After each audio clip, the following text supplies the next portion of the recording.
Man, I love this song. Woo! Welcome to the Thursday edition of the Jason Gregor Show on Sports 1440, Orders Nation, YouTube, and Facebook. As always, the Gregor Show is presented by our title sponsor, PlayAlberta.ca, Alberta's only regulated online gambling website. And hey, more importantly, they've been with us literally since day one. Of course, big shout out to all of you who have supported the station, supported all of our sponsors for the last calendar year.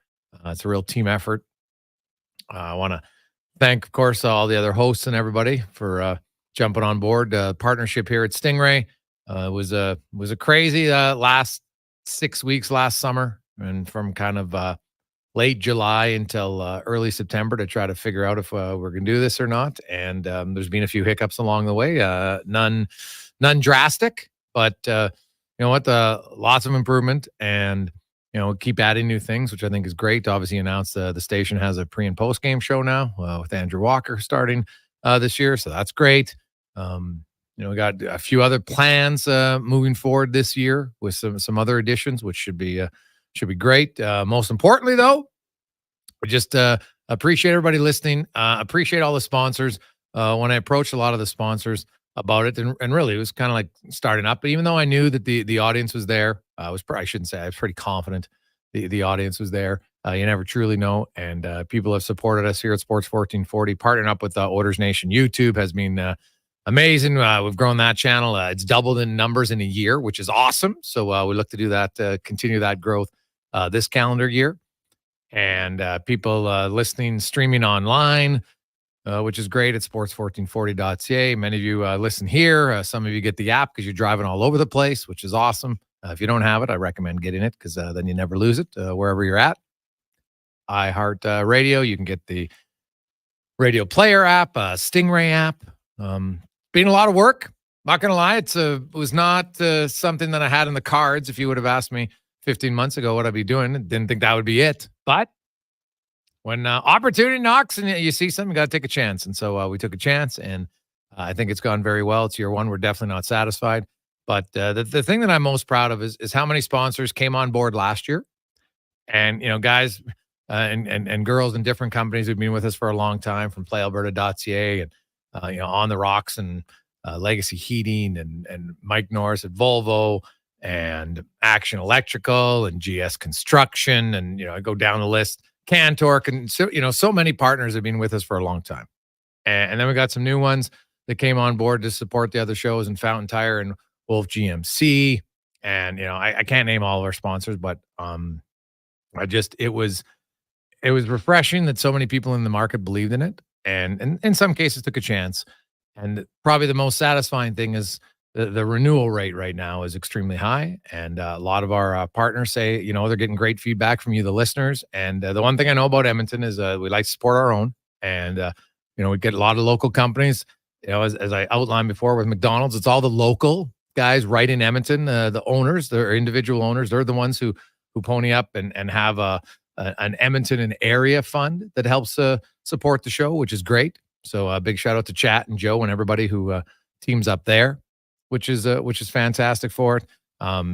Silent Ice has been a huge partner of ours for a long, long time as well. So, throughout the show, I'll thank everybody as I can. But most importantly, I just you for listening and, interacting with the show. Our text line, I love the new system where you put your name in once and now we keep it so we know who's texting us. And we're always getting new texters all the time, which is great. And the interaction has been monumental. More than we've ever had before in the show. So that's great. And the whole station. So thank you very much just for listening and kind of, jumping on board with not necessarily, if you were going to do a business seminar, I'm not sure how I started the plan would have necessarily been looked upon as a road to success. It was, a little bit of hope and a lot of kind of learning as we go on the fly and different things. But you know what? We made it a year. And they always say in business, if you make it the first year, then you got a good chance to make it to number 2. So hopefully that's what will happen for us. And obviously it helps when the teams are good. Riverhawks are good. The Stingers are good. The Oilers are good. The Elks have figured things out slowly. So that's nice. You got some great stories all over. I know sports fans. Of course, NFL kicks off tonight. How many of you fired up? And that's my question today on the text line at 833-401-1440 in our inbox. And a big shout out to Dave Carson at eWell who believed in us and actually approached us and really wanted to be on the show. So that was awesome of Dave over a year ago, and that we love that partnership. So thank everyone for all your electrical gear. Go to ewell, EWEL.ca. And very simple, text in order 1 to 7. Which AFC teams are making the playoffs? Your 1 to 7. We'll get Connor's ranking from 1 to 7 in a second. On the show today, we have a great lineup, by the way. The Oilers general manager, Stan Bowman, he's going to join us at 3:20 today. We'll hear from Terry Ryan, of course, in between shooting season 4 of Shoresy. TR's all fired up. G. Simon, the Elks GM, is going to join us, so it's a GM day. We also have UFC Senior Vice President and International and Content, David Shaw, will join us. We're going to hear from Pat Bolan. He's the Indiana Fever play-by-play voice, the Caitlin Clark factor in the WNBA. How massive has it been? And I watch a lot of the stories, I say, flagrant fouls. And I'm like, guess what? The best players in any league get targeted. That's how it works. She's not complaining. I find everybody else other than Caitlin Clark is complaining about this. I haven't heard her complain once. She's a baller. All she's doing is just getting better and better. It's great to see. So we'll talk to Pat about that. Livingston will talk some racing, and we got some interesting numbers for you. They talk about it like when you think of like the most penalized people in sports, and you're like, geez, this guy's undisciplined if he's always roughing the passers or taking too many hooking calls or whatever it is. Well, there's we'll crunch some numbers for you. Livingston's come up with some today that I was just like, what? So we'll get to that. As always, lots of your texts, 833-401-1440, 833-401-1440 is where you can text us. Con man, do you have your 7 in order? 1 through 7. Of course, number 5 has to be the number 1 wild card spot. So who do you got? Yeah, I can do that for sure. Hard for me to go against the Kansas City Chiefs, but I'm going to because I don't like them. Number 1 seed for me this year, I'm going to take the Cincinnati Bengals. I think it's going to be tough for them, but they'll be ready coming through that difficult division. I've got the Jets in the... Actually, no, sorry. The Chiefs will take the 2 seed. Then I have the Jets staying healthy, finding a way to get it done. Texans with the 4th seed. Okay. And then we're talking wild cards here. Yeah. This is where it gets tough because I think there's a whole lot of teams that have the opportunity to do so. Give me the Bills, Dolphins, and Ravens. So Bills, there's going to be 3 from the AFC 3 East. from the AFC Beast and not the Patriots. Well, yeah. How sweet it is. All right. See, I have Chiefs, Bengals, Texans, Dolphins, Ravens, and then I went Jets. And I wanted to pick somebody. I needed to cheer for a team that I don't expect to get in, and I hope they get in. That's a Jaguars. So I don't have the Bills in the playoffs, which I know people are going to be like, what are you talking about? And I understand if Bills fans are going to freak out. It's nothing against your team. I wanted to change something up. So I was like, well, who's coming out? The Steelers? I don't think so. The Browns? I'm sorry, they made the playoffs last year. I don't see that happening again. So I have 0. Watson, once they have Watson a quarterback, they got no chance. I'm just saying that. So I think the football gods, if there is such a thing, I'm not sure there is, but if there is, they won't be helping out the Browns. So that's who I have in there. I just can't trust Trevor Lawrence yet. Like when he's on, he's great, but the inconsistencies are it's fair. It's not far and few in between enough for me to really hop on the bandwagon there. Like the weapons they built, the team they built around him is getting pretty nice. If you got Travis Etienne and the fantasy leagues, I think you got a really good player there. But I still need to see it from Lawrence on a more consistent basis personally. All right. Well, that's fair. Hey, guys, the summer without Gregor ran at 2 was too long. Love listening to your afternoon show. Keep on trucking. Thanks for bringing it back from the burglar. Hey, guys, love hearing your show. Congrats on the anniversary. That one comes in from Steven. Or is it Stefan? I'm not sure. It's a PH. So my apologies if it's Stephen or Stefan. Either one. Thanks for listening.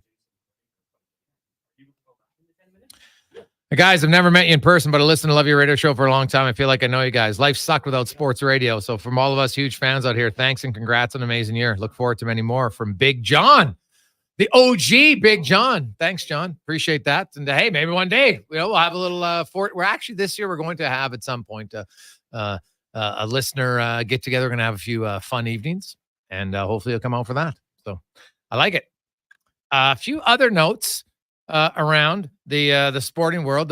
Canada's up to now, I think it's 19 medals, 2 more golds today from athletes who all they do is win medals at the Paralympics. It's pretty impressive when you consider that you've been in the Olympics, and not only going to the Paralympics is a big deal, but how about getting to the Paralympics and then winning 13 medals at different times? That's to me rather impressive.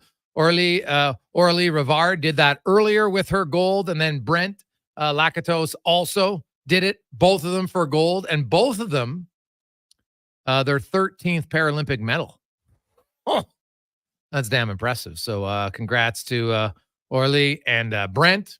And I think that puts Canada up to 19 medals. The most they had was 21 in Tokyo. So there's still a few days left, 3 more days of the Paralympics for Canada to go there. They got the sitting volleyball semifinal is going on. It's a rematch of Tokyo a few years ago, Canada versus China. So good luck for the Canadian women who are doing that today. Hey, guys, I'd like to get in Con Man Survivor Pool. How do I do it? Cons? Easiest way. You got to get in quick, though. Yeah, you have to do it very quickly. You know what? Text in 1-833-401-1440. I will text you the link immediately, or just check it out on X at Connor Halley. We've posted it a few times, but if you text in to us, I will pass it right along. All right. Well, Jerry just texts in, so you can send it to him. I'm on it. I like it. Hey, Cons, our hockey draft last night went really well. 4 teams drafting kids for PB Band, and we get the teams together on the floor this weekend from Spruce Grove. Are you coaching? No, but we were talking fantasy pools, and Spruce Grove Corey mentioned his Pee Wee team he was coaching was doing a draft with the kids. Kids not there, but it was just the coaches drafting their team. Oh, so yeah. Okay. Yeah. Have you ever? I mean, you coached. I don't know. How you know what? We did the draft a few years ago. I preferred it, to be honest. Mm-hmm. Last year they give you a team, and you get to know the players well enough. I would actually prefer it. If you're asking me truthfully, I think it's better for everybody involved. But for whatever reason, Sam went away from it. I still strongly disagree with that. Like, maybe talk to the coaches about it, the ones who are actually volunteering and coaching. Just my thought on it. Who knows? Who knows? It's people who aren't doing it. They're like, well, hey, we'll just give you that. Well, no, it just creates way too much crap. So that's just my thought on that. Also, hey, Gregor, any news on the Oilers PTO? Well, we have the GM coming up in about an hour and 6 minutes. So we'll get up to date. Do I think the Oilers are going to be putting out feelers for offer sheets? Yes, I think they already have. They're in discussions. You got to remember that right now, it's only September 9th. And veteran players are like, I don't want a PTO. I want a contract. Now, when you get to September 16th, and it's the week of training camp, it's different. So there's we had Rich Winter, an agent, in yesterday. If you missed it, I highly recommend going and listen to that. But it was, as he said, to try to get these late contracts, that's when you really got to grind. You got to do your work. And you really got to sell teams on players as to why they should sign them and not just a PTO. Now, even because the team's going to say, well, we're pretty sure we're going to sign him. Well, if you're pretty sure. And then the counter is, well, if you're pretty sure you're going to sign him, why not just sign him now? So I get it from both sides. I truly do. And we've seen PTOs, some work, some don't, as far as players getting a contract with that team. And we'll see. I like the orders. Like you could bring in, the Rumblies or Justin Schultz. Like Kevin Shattenkirk makes 0 sense to me. 0. Schultz, okay, I see it. I'm still not sold on it, though, because I think their second and third pair guys got to be somebody who can kill penalties, and that's not his forte. But Mark Giordano. We heard Rich Winter talk about him yesterday. There's a few other guys. Dermott, if you heard, or maybe you didn't hear, but Mark Stahl officially announced his retirement today from the New York Rangers. I think he was waiting to see, was there going to be any feelers? But ultimately there was not, and he elected to take a position with the New York Rangers in player development. So he is done from the NHL. 2:16, when we return, the senior VP of UFC, Dave Shaw, will join us on the Gregor Show, presented by PlayAlberta.ca. Just work together. Sticks and pucks, cleats and AstroTurf. Your love for the game and Papa John's passion for better ingredients, better pizza. Nothing pairs with the game like Papa John's. Crafted with signature sauce, toppings, and original fresh dough. They're the champion of pizza. And now you're the champion of winning deals. Just order at papajohns.ca. Use promo code SPORTS20 and score 20% off any regular menu price order. Better ingredients, better pizza. Papa John's. That's SPORTS20. In 1973, deep in the basement of an Edmonton family home, an elite team of specialized forces came together to form Action Electrical. Action Electrical Divisions assembled. Projects team reporting. Service team reporting. Testing team reporting. Energy team reporting. Supercharged with skills in their electrical fields and grounded by strong family values. Facing an electrical menace? Call on the men and women of Action. Operating throughout Alberta at actionelectrical.net. It seems the price of everything is redonkulous. So at Wolf GMC Buick, we're trying to make it easy on your wallet. We have a huge selection of GMCs with finance rates starting at 0%. Wait, did I just say 0%? I did. And why am I talking to myself? Oh boy. The prices are fantastic, selection top notch, and the vehicles, well, you already know that they're stellar. Get into Wolf GMC Buick now, just off the Anthony Henday. Wolf GMC Buick. We're making it easy. Legacy Heating and Cooling is your supplier of maximum comfort, bringing you the cool AC you need. You just have to call Legacy. Call Legacy. For comfort at night when the hot air suffocates you. Call Legacy. Call Legacy. For comfort in your wallet with no payments or interest for 1 year. Call Legacy. Call Legacy. You deserve comfort. Cool off today with AC from Legacy Heating and Cooling. I'm Colin Livingston, president of Cantork. Since 2016, we've been at the forefront of hydraulic torque wrenches in Canada. I'm delighted to share our latest venture, in-house production for quicker turnaround, superior quality, and heightened versatility. Experience excellence at cantork.com. Rule number 62, never miss a free pancake breakfast. It's unheard of and frankly a little upsetting. Summer in Alberta has its own set of rules. And if you're looking to add a little extra fun, Play Alberta has it all. Use promo code SUMMER to snag a $50 casino bonus for casino, instance, and live dealer with your next deposit. Get ready for promotions throughout the summer to help you make the most of those sunny Alberta days. Because we all know they don't last long enough. Bonus terms and conditions apply. Imagine hitting 13 out of 14 fairways from the tee. It can happen. It does happen with a driver created for you by Fitted Golf. We are the only company in Edmonton who fits for all 9 features of each golf club. Amateurs learn to play like amateurs from amateurs. Come work with our professional team of scientists, engineers, and club builders and get fitted with the clubs designed for one golfer. You visit fittedgolf.ca today. Fitted Golf, where we continue to prove it's your clubs. Now, all sizes of premium roast coffee at McDonald's have a new low price starting at $1 plus tax for a small. It's great if you love great tasting coffee.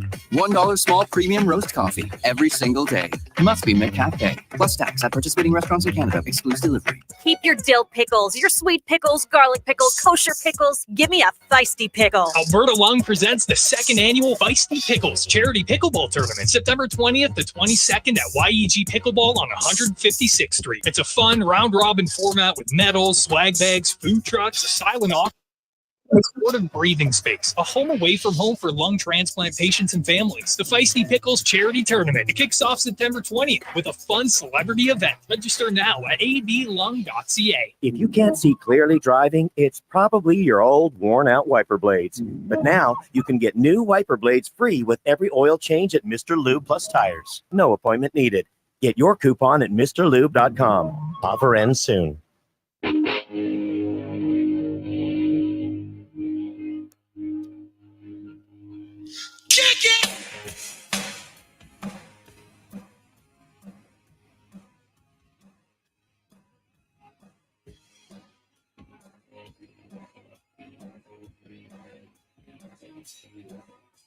So wake up like a school, man, you don't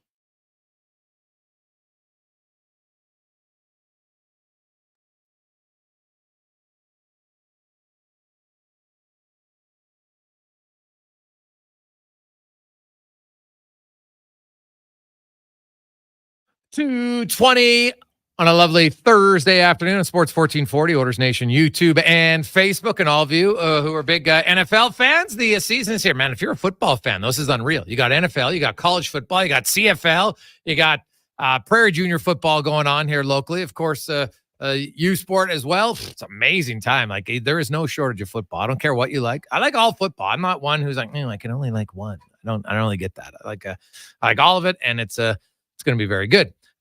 Let's get to our big guest of the day now, brought to you by the Hockey Super League, a premier hockey solution with a clear path for long-term development, offering borderless hockey, including provincial and cross-province competition. Visit hockeysuperleague.ca for more information, as we are joined by a gentleman who I think is going to be in our city here later this month on September 20th when the UFC comes back to town. He is the Senior VP in charge of international content. Dave Shaw joins us. Dave, welcome to the show. How you doing? What's up, Jason? Declan, thanks for having me, guys. Hey, I appreciate it. So, Dave, I do want to get into just kind of, in your role, obviously you're in charge of content international, so you're always looking at growing, and you look at different markets. You guys have been Edmonton before. What kind of goes into the thought process of how often you come to Canada, and not just Edmonton, but specifically Canada? And, what kind of factors go into deciding when's the right time to come back? Well, I think there's a few things. Number one, we want to get to Canada 2 or 3 or even 4 times a year, every year. Canada's our second biggest market by revenue. And we know we've got a lot of fans. It's been a long-standing, strong relationships that we've had with Canadians. Honestly, with only a short list of arenas across the country, sometimes it's difficult to find the dates that we want. But we found one November 2nd. We're coming back to Edmonton. It's going to be the 3rd time. We've had 2 pay-per-views previously that have been excellent. And this event's going to be no different. We've got a couple contender fights. So we've got 2 fights with former champions. Winners of this fight could likely go on to fight for the belt. And then we've got Derek Lewis, who holds the record for most UFC knockouts of all time. So it's an awesome card, and we're looking forward to being back. You mentioned Canada being your second biggest market. Is it still a challenge at times then, Dave, when you look at some of the, other continents or other countries around, to generate the same? Like, obviously when Connor Gregor fights in Ireland, that's a pretty big deal. But overall, what is it that allows it to be so much more successful maybe in North America still than elsewhere, even though that mixed martial arts is huge in lots of other parts of the world? Yeah, absolutely. So, I think first and foremost with Canadians just get fighting.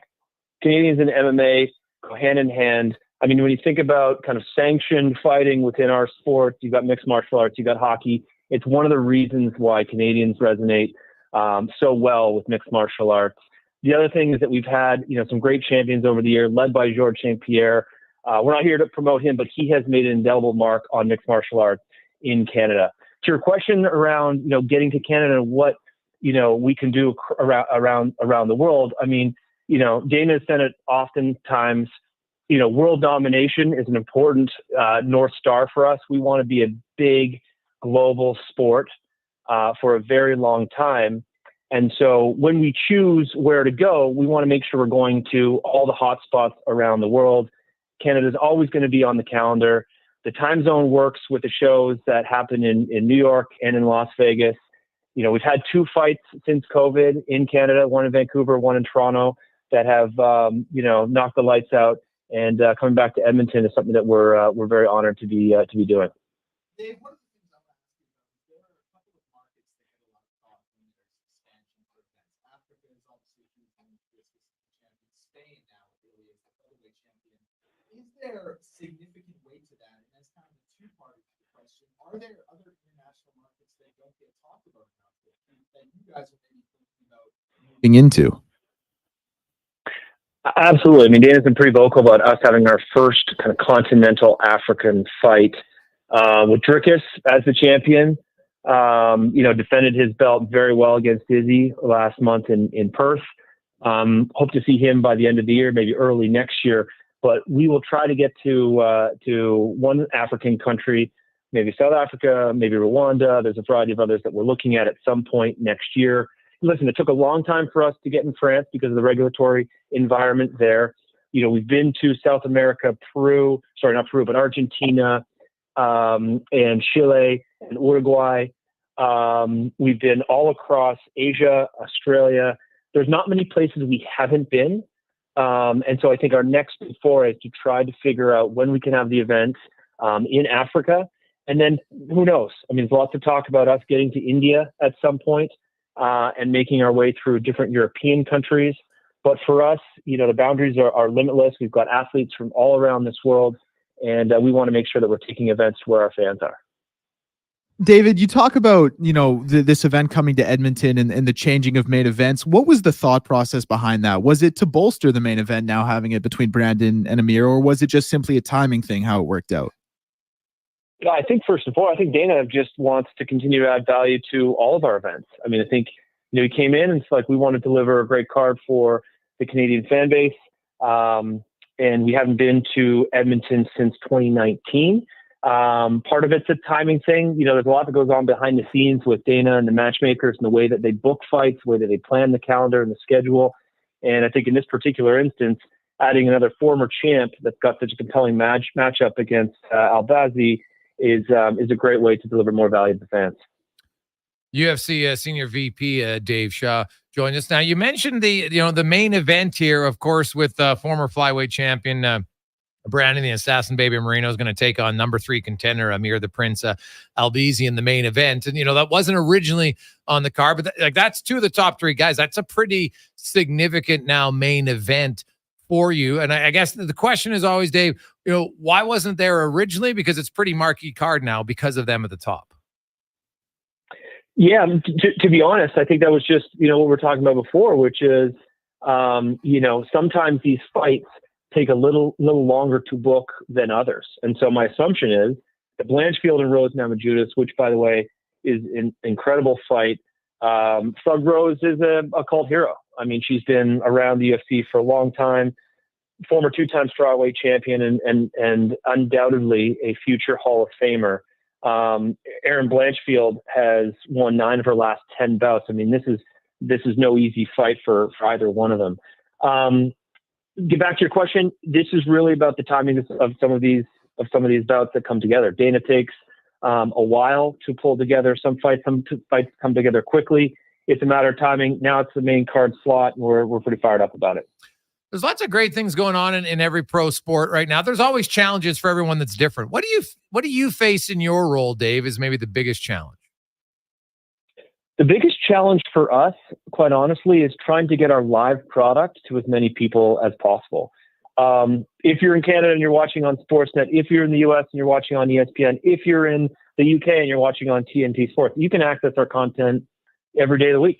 We've got live events virtually every Saturday. If you want to watch a live event, you can. For fans of the UFC, and by the way, you go to one UFC event once and you are hooked. Our challenge is we can't be everywhere all the time. And so we're hopeful with other products like Dana White's Contender Series and Road to the UFC and Ultimate Fighter, we're able to deliver more live events. But ultimately, we got to find great destinations to host our events and have the greatest live show people have ever been to.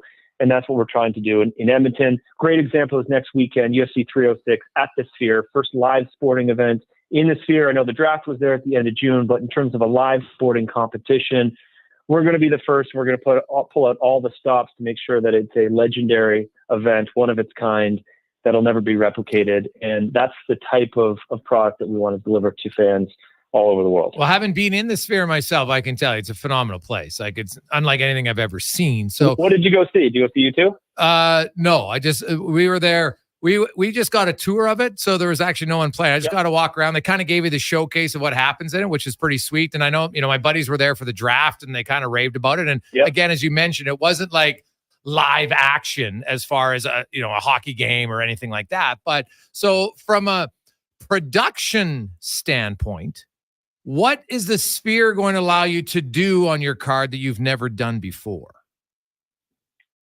So for anyone who's been in the Sphere, it is undoubtedly, the most unique and progressive sports entertainment venue. I shouldn't even say sports. Like, this is an event. This is a venue that's designed for live music.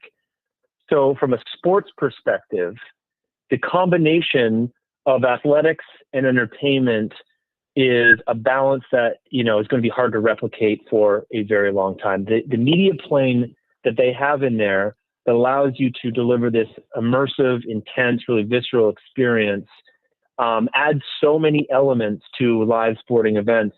It doesn't exist. It's a hard thing to explain. What we're going to try to do is we're going to try to profile the different historical chapters of the significance of combat sports throughout the Mexican culture.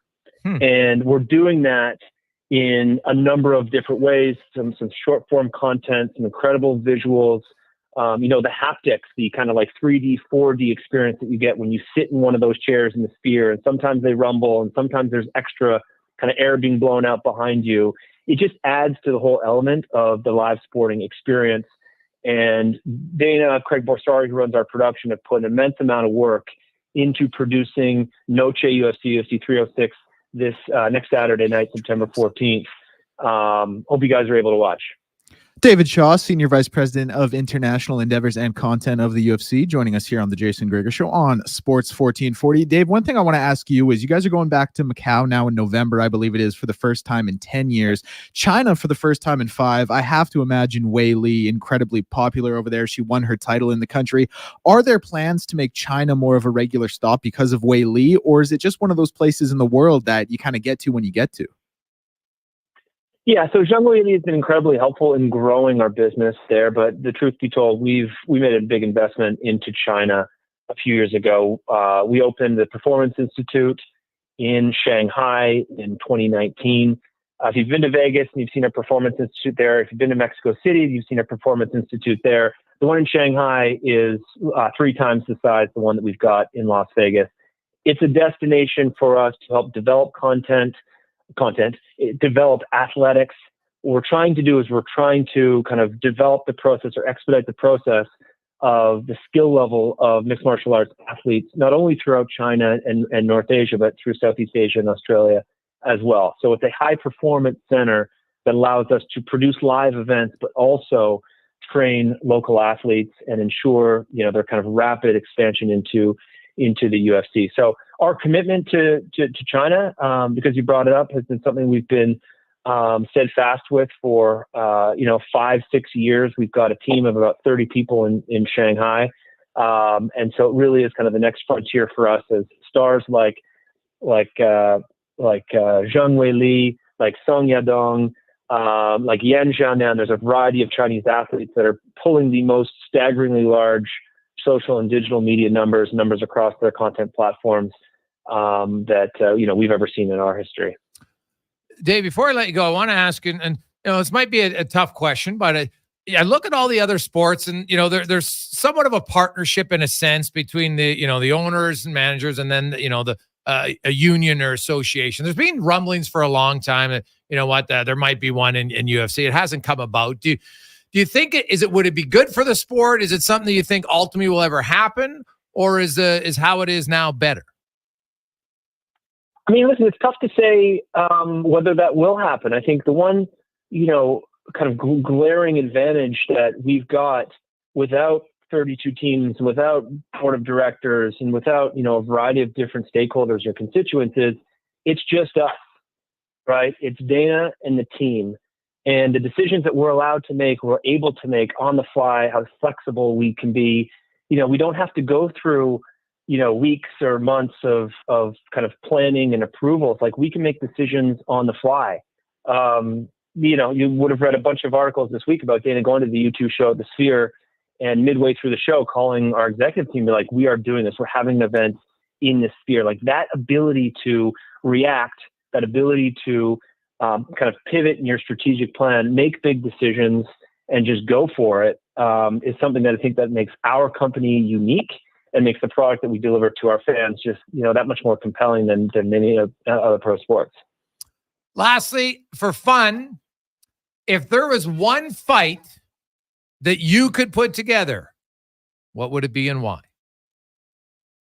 One fight that I could put together. That's a good question. Listen, I know it's been a long time since he's fought in the octagon. I know it's been a long time since he's won. But I think Connor against any of these kind of lightweight, welterweight guys would go a long way. Personally, I'd love to see Diaz Connor 3. I mean, I think that would be the biggest fight we've ever done. Will we see Connor? We're probably going to see him at the end of this year or next year. Okay. So stay tuned. Well, Dave, we'll see you in Edmonton in a few weeks. Thanks so much for your time.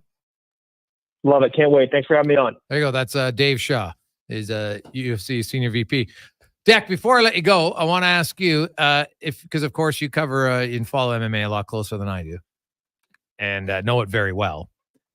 If there was one fight that you would want to see, what would it be? The one fight I would have wanted to see would have been Israel Adesanya versus Alex Pereira 3 at light heavyweight. That fight's gone out the window because of his loss to Driscus. So the one I'll say now, and I think it's one we will get, John Jones, the best ever, versus Tom Aspinall, interim heavyweight champion for the heavyweight championship of the world.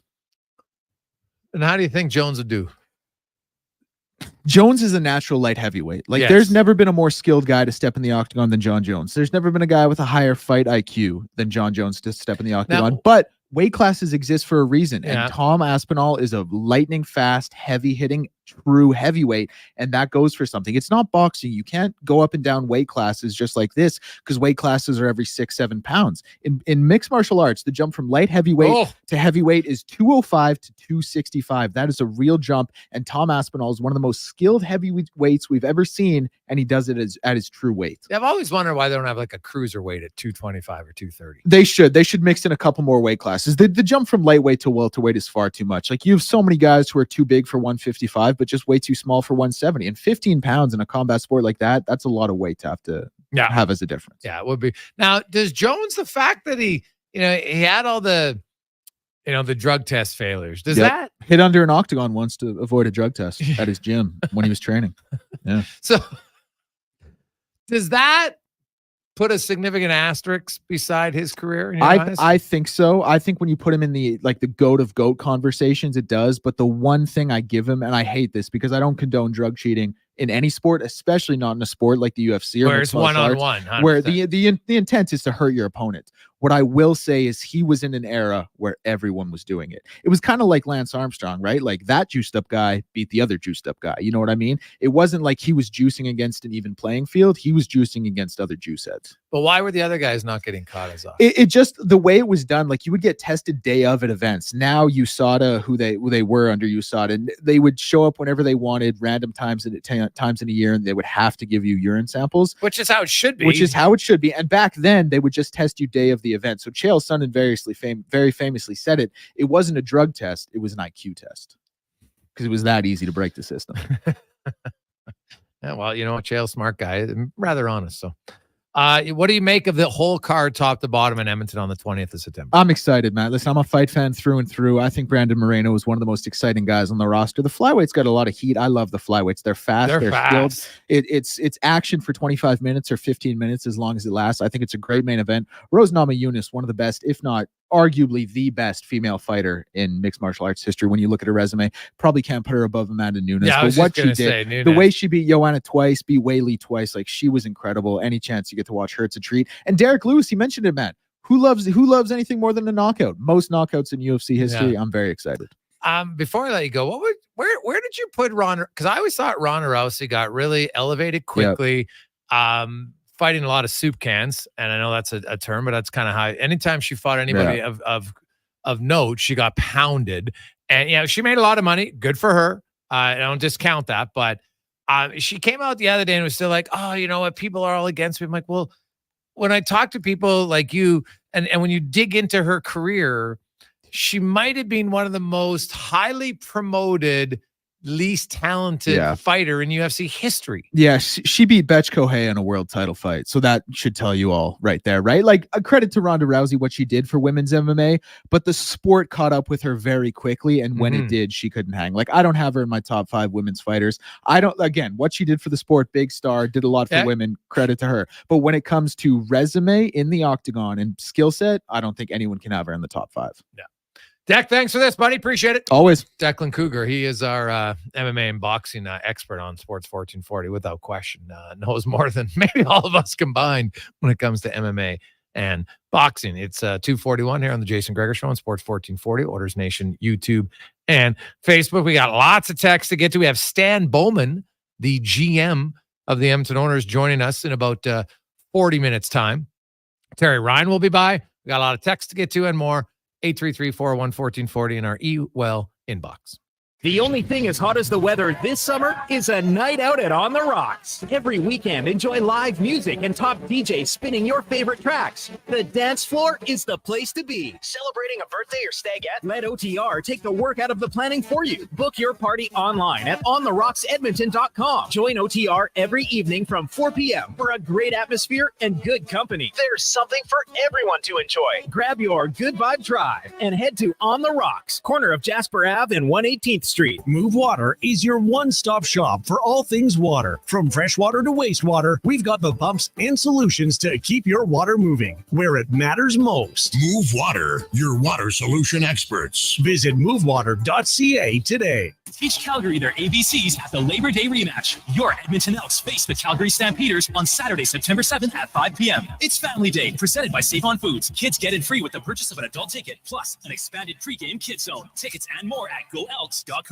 Mr. Rooter goes on a water slide. Welcome to the Sky Screamer. Please keep your arms crossed over your... Oh, don't worry about old Mr. Rooter. I'm the last person you have to worry about clogging this pipe. Actually, it's for your safety. This plumbing-themed amusement park is amazing. To see the world from inside a giant pipe, it feels like Honey, I Shrunk the Mr. Rooter. Now, if you'll excuse me, I'm ready to be flushed. For a plumbing good time, slide into the DMs of Mr. Rooter.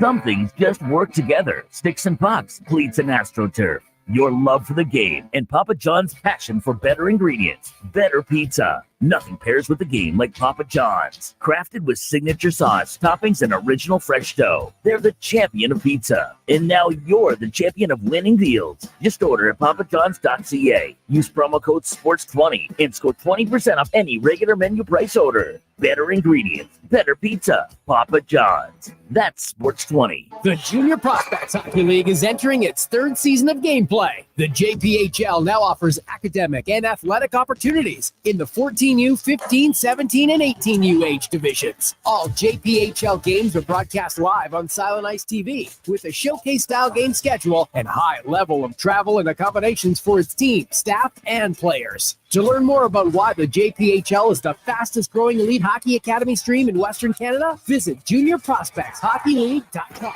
Hey Leduc, it's me, Grant Fedor from Leading Edge Physiotherapy. What you might not know is that I started practicing physio here in Leduc more than 23 years ago. In those years since, I haven't forgotten the kind and welcoming people that trusted me then. It feels great to be back, but I know we have to live up to our promise, and that's to live up to our name. This means bringing a leading edge focus on our environments, technology, communities, and the people who will care for you, like Graham Raymond and Amanda McIsaac, two locals who want to make a difference in your life. We're now open in Leduc. Learn more about us at leadingedgephysio.com. Gather around the radio, kiddies, for the best time of day. It's Oodle Noodle time. Listen in this week as your noodle hero battles the barbarous Bobby Burger. Now sing along. You know the word. Oodle Noodle time.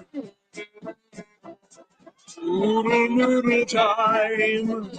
You know what time it is now. Get up and give me your best Oodle Noodle dance. Your best time of day is Oodle Noodle time. Diablo Boots in Canada West. Two great names in working cowboy boots. For over 60 years, Diablo has been selling the best-made Canadian boots. Diablo has boots from sizes 6E to size 15 EE, just for you. Why buy boots made in China like Ariat, Justin, or Red Wing, when Diablo has the best quality for less, made in Canada? Diablo has working cowboy boots with replaceable soles and heels for longer life. So, save on boots by Save On Foods. That's Diablo Boots, 3340 Gateway Boulevard, on the east side of Save On Foods. Hurry in today for best selection. Have you lost control of your debt following unexpected car troubles, home repairs, an illness, or a divorce? You're not alone. Life happens. My name is Parveen Middleton, a licensed insolvency trustee at BDO here in Edmonton, and I'm here to listen to your story. Every day, I craft personalized debt relief solutions to help people like you regain control. Take the first step now. Call 1-833-BDO-TALK or visit bdodebt.ca to book your free consultation.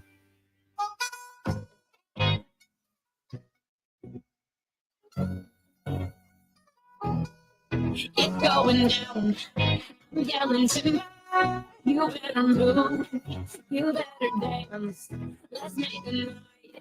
You won't remember. I'll be the one. You won't forget.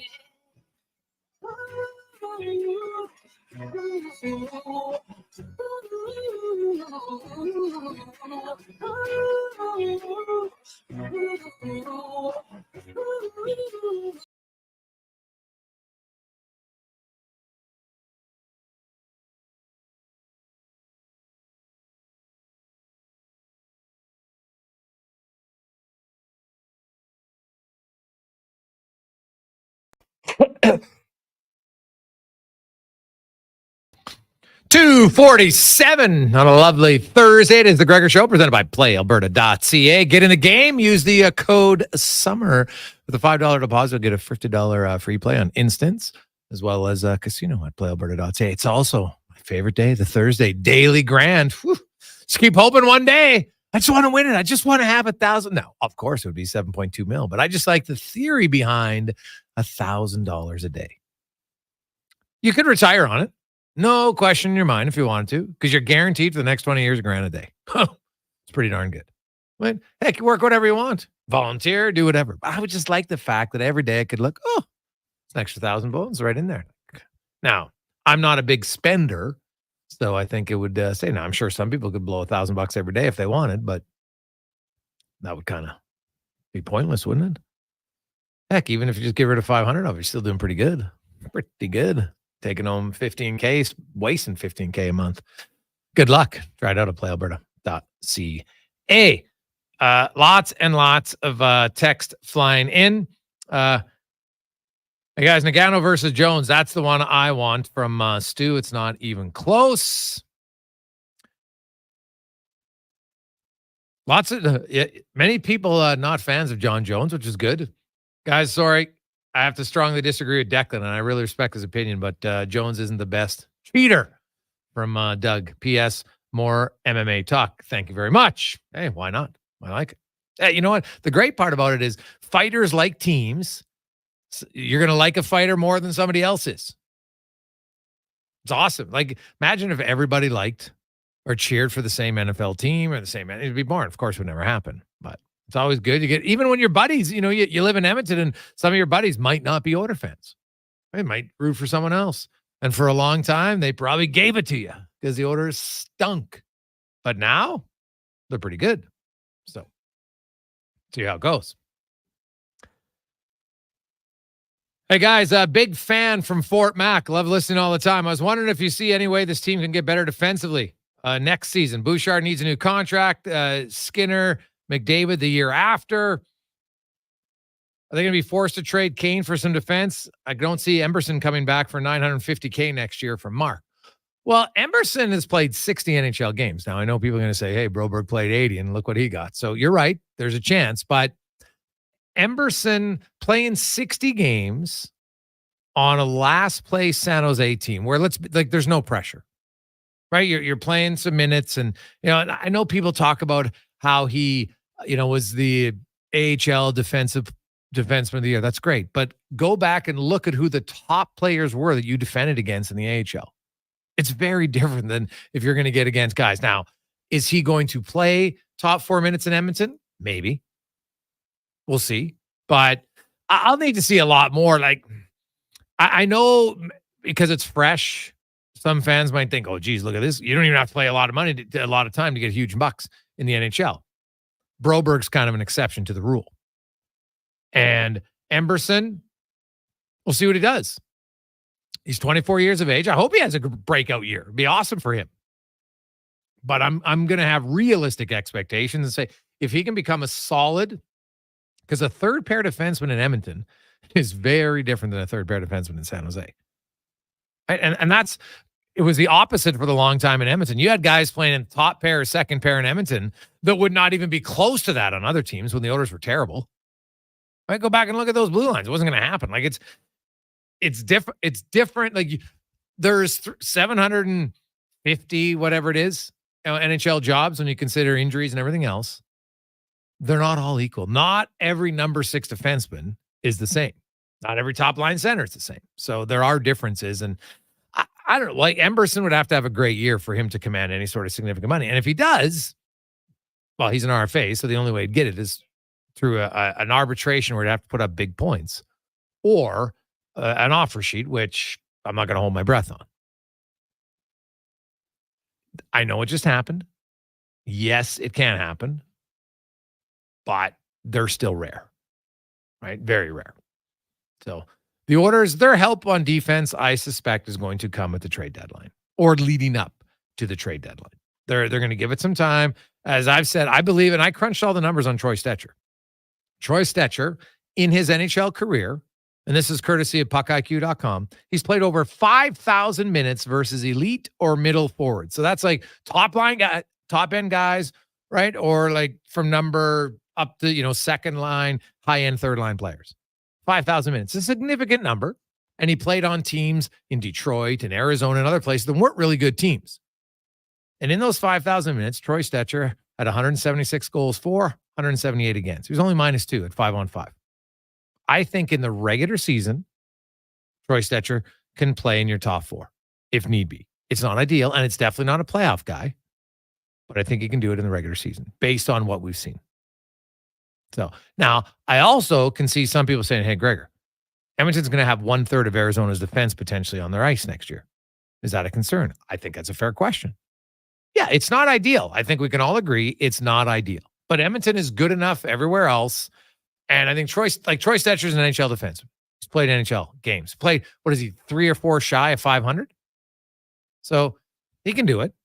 I don't see a situation where Brett Kulak plays the right side. He really hasn't played the right side. I know they tried it, late last year. And what did he say? He hadn't played the right side since, I think he told me like in Stony Plain as a kid, like a long time. So I think Brett Kulak to me is a left defenseman. Now he might play the right side on the penalty kill. We'll see. But at 5-on-5, I think he's a left defenseman for you. Ideally, that's what you want. So you play those guys and see what happens. If it's an unmitigated disaster, then our guest coming up in 20 minutes will have to make some in-season moves before the trade deadline. I think you can all, I think if we all look into the crystal ball, we all kind of see the same thing, do we not? Oilers will start the season with what they have in the blue line, see how it goes. And the longer it goes okay, then Stan Bowman has more time to talk and plan about what he's going to do at the trade deadline. Because make no mistake, they're acquiring a right defenseman before the trade deadline. I don't see any way they can't do it.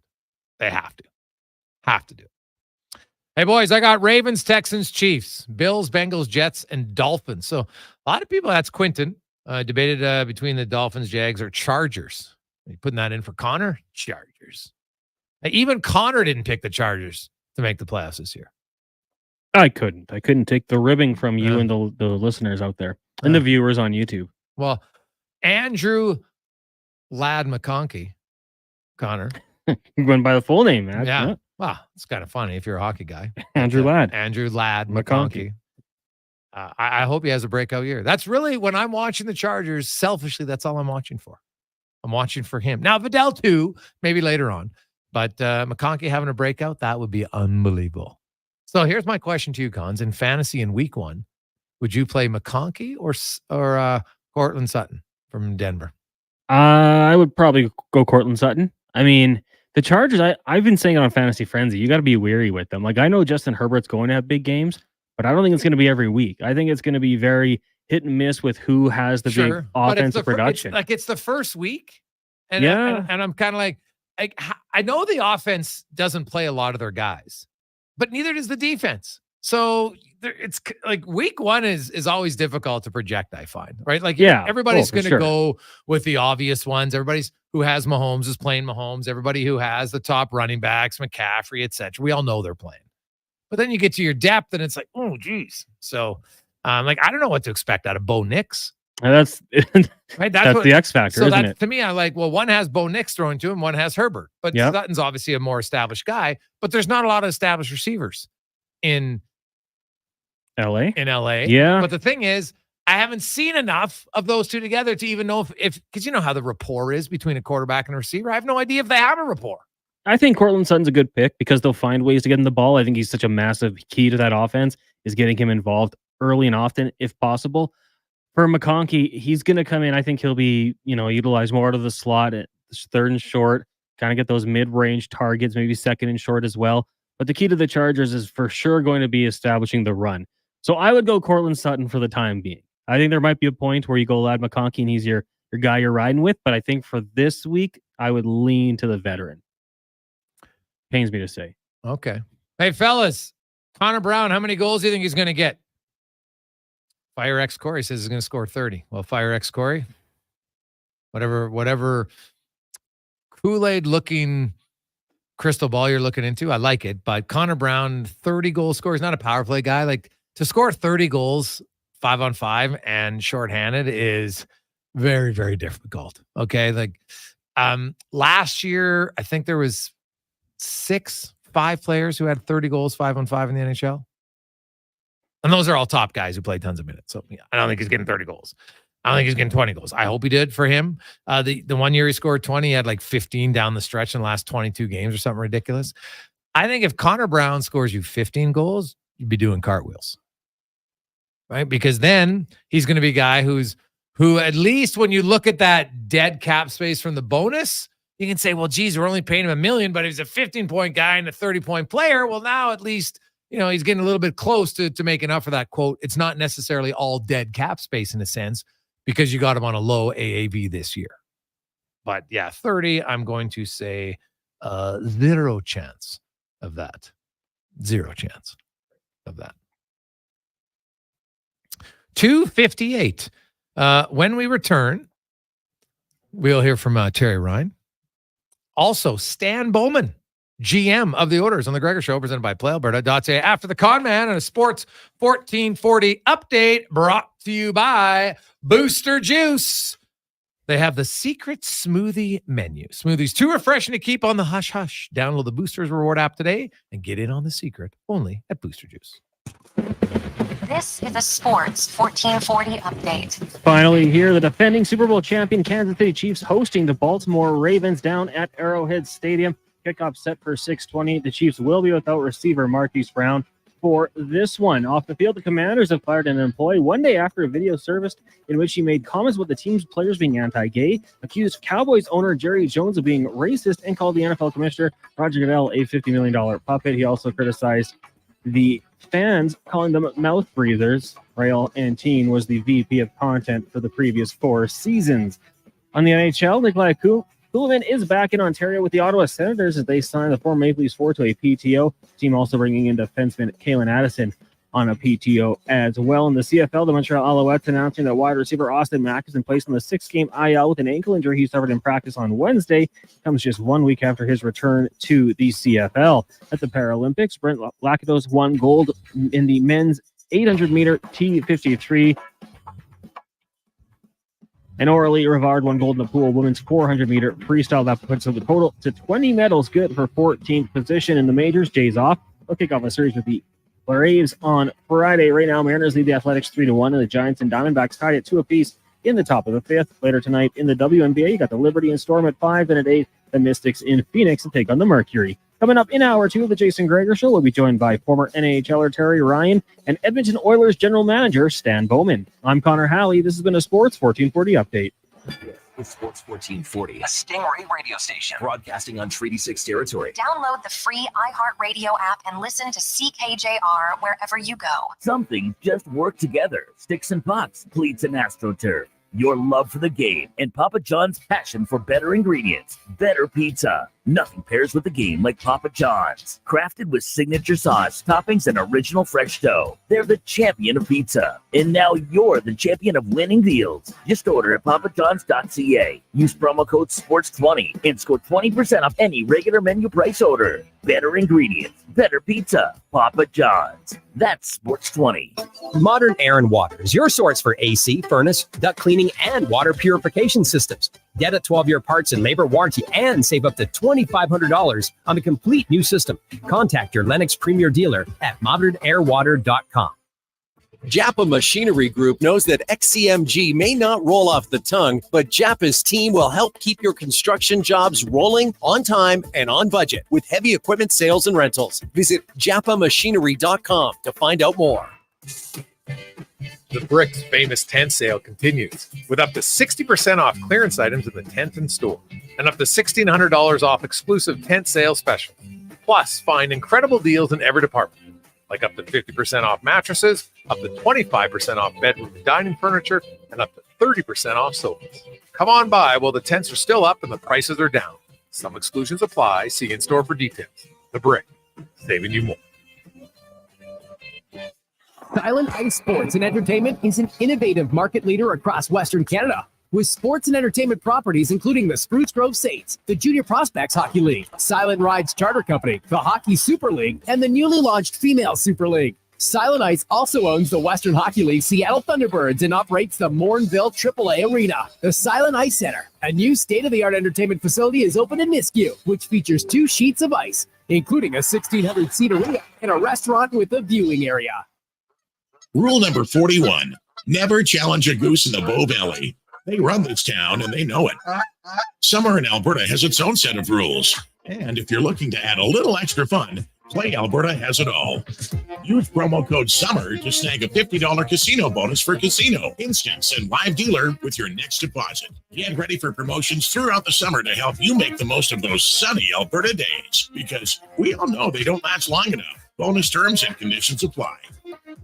Ain't it beautiful? The inventory is unprecedented. Volvo Cars Edmonton is proud to boast an amazing selection of in-stock Volvo XC40s, 60s, and 90s. Visit Volvo Cars Edmonton today and experience the exemplary service you've come to expect and the affordable luxury only found with Volvo Cars Edmonton, Canada's only 12-time Volvo Excellence Award winners. Experience the difference. Volvo of Edmonton. Hi, Larry Ricci from Vision RV, reminding you that now's the time to start thinking winterization. The cold stuff is on the way, so be proactive and protect your investment with Vision RV's thorough and affordable winterizing packages. You'll be all set for the off-season with help from our amazing service team. So kick back and relax in our comfy customer lounge while we get to work, or stroll around and see what's new. We look forward to seeing you here at Vision RV, just south of the Yellowhead on Highway 60.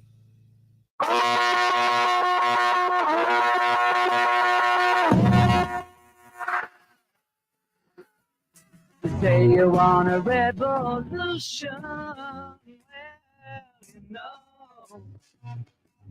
we all want to change the world. You tell me that it's evolution, well, you know, we all want to change the world.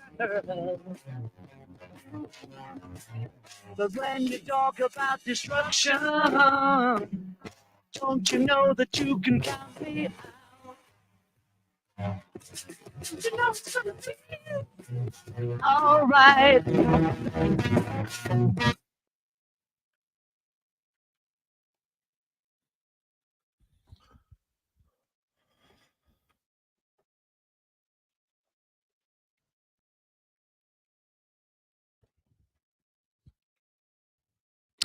Just after 3 o'clock on a lovely Thursday afternoon, Jason Gregor, Connor Halley, Declan Kruger with you on Sports 1440, Oilers Nation, YouTube, and Facebook. Those of you watching on X and Instagram, thanks so much for joining us, streaming live on sports1440.ca. Always brought to you by playalberta.ca. Get in the game. Use your game sense. Go to gamesense.ab.ca. As we welcome back to the show, as they're still in filming, lots going on for season 4. Of course, he was a first-round pick in the 1995 NHL entry draft. He's a 2-time author. Now, of course, plays Hitch in the very popular TV sitcom Shoresy. Terry Ryan joins us. TR, how you doing, my man? I'm doing all right. It's great to see you again. We've had really busy season, and we got just two. I'm done on Saturday's our last day. After the morning, I'm flying out on the red eye, I think, going home. Can't wait to see my daughter. And then 3 days later, I'm in Idaho. Doing a live Q&A with the Hanson brothers and Bobby Farrelly, of all people, one of the Farrelly brothers. It's a wild time right now. And it seems, honestly, I went on with Connor a couple times briefly, but it seems like I haven't done the show in 4 months. So much has happened. The Oilers are like the most busy team in any sport in any off season I can think of. It just so happens it's when you're off. But anyway, it's more positive than negative. Well, yeah. What do you looking back at all of that, and the offer sheets, and Broberg and Holloway are out, and Ceci gets traded, Emberson comes in. Obviously, Leon Draisaitl got his big $14 million extension, which most of us had talked about. I don't think it's a real surprise that he signed and for that number. But what do you make of the Oilers, TR? How much of a question mark is their defense in your eyes, specifically the right side? I'm excited for Emberson. I really am. I think he'll be like, you need a chance at some point. And I wasn't as down on CC as a lot of other people were. No, I think he's a solid D. I mean, to say the least. I just think some of the times his mistakes were magnified given the situation. That can happen in so many markets, man. I remember playing in Montreal and Patrice Brisebois going through that. And, he was French and he was like world junior. And then he won a cup in his first or second year. And I just thought, like, he worked hard. He was in practice, like that wicked breakout pass. And I was just surprised. It's like, people, momentum can build up, and fan bases and media often sway that. But honestly, I thought CC was a real good player. Is going to be hard to replace. But I am excited for Emberson. I think I was kind of surprised. I love the way Broberg played in the playoffs, but I thought Holloway, for the money, and he's a forward, probably, I don't want to say easy or replaceable, but I just somehow, I'm surprised that both of them ended up going. But, you got some good replacement players, and I love the Draisaitl thing. And I really do think that he probably could have gotten more. People around here think I'm nuts, but I don't know. Just look at where the salaries are going. Look at where he sits. Look at how he plays all the games. He does in the playoffs. He turns it on. I mean, if anybody's worth it, he is. And that McDavid will set the bar again in 2 years, and I'm totally comfortable with that. I think everybody should be happy. 8 years, he's got to be pumped. And it shows Oilers fans he wants to stay there, first of all. You've got a great leader like that for everybody else coming up. You mentioned Emberson and whoever else, Lavoie or whoever else makes it into the lineup this year knows that they have a leader like that for 8 years. I would, a lot of people again say, well, they got him, and who knows about McDavid. I think this would only strengthen McDavid's point of view from wanting to be an Oiler. Maybe I'm wrong. It's 100%. Leon Draisaitl doesn't sign an extension if he thinks Connor McDavid might not be coming back. To me, this is the best foreshadowing for Oilers fans ever, is that Draisaitl signs because McDavid is signing next year. Yeah, no, I think so too. For me, I'm largely haven't really heard much. I've been out we've been shooting a lot of this, and it's real busy. And the last week here, we're in every scene. We're getting it all. It was a bit of a cruise at the beginning, and now I'm like, whoa, okay. Again, because we shoot it out of order. We're in every scene for the last week, and for those, I guess, that know that world, like I said before, you rarely do between 10 and 20 pages. We've been doing 25ers. So when you have like 7 pages off, and then you have like 2 words, and then you come back with 3 paragraphs on page 17, it's wild that we're getting through it, but we are, and it's a lot of fun because at this point we're like finishing each other's sentences and stuff. We all know each other so well. But I really, not that you asked, but I think people are going to just get a real hoot out of this season of Shoresy. Now, isn't this one a little bit different? You were hinting at before. Aren't you going somewhere in this season? Well, I don't know what I can. I know I can be vague, I suppose, but it definitely, myself, Goody, and Dolo play a more prominent. We're definitely more a part of the show. Plot. We're more a direct part of the plot. So we've been speaking a lot more. I don't know. It's the off season, so I guess I can say there's probably a little less hockey. And so with that comes a lot of more. You got to fill those blanks. Somehow. Are we diving into the character of Hitchmore? Is that what's happening? I think so. Like those emotional scenes where there's are there flashback scenes?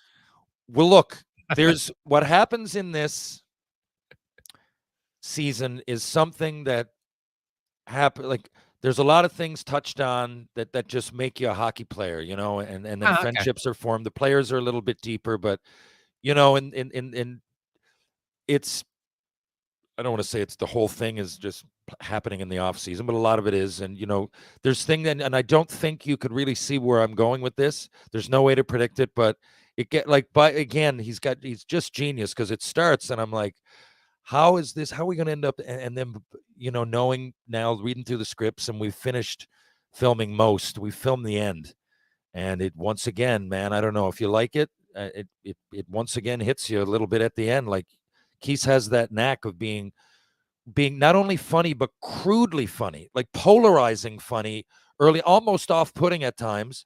And by the end, just, we all hugging each other and we're just loving life as a hockey player. And I just think that the way that he captures that, I compare it, I guess, in a vague way. Anybody used to watch his show Rescue Me in the early 2000s? I found it wild how Dennis Leary could make something funny, and in the same episode, right, deal with what a firefighter deals with every day. But I mean, that's what they got to do, right? And I know a lot of firefighters that deal with things through humor, and when you really see the visceral sin, you're like, whoa.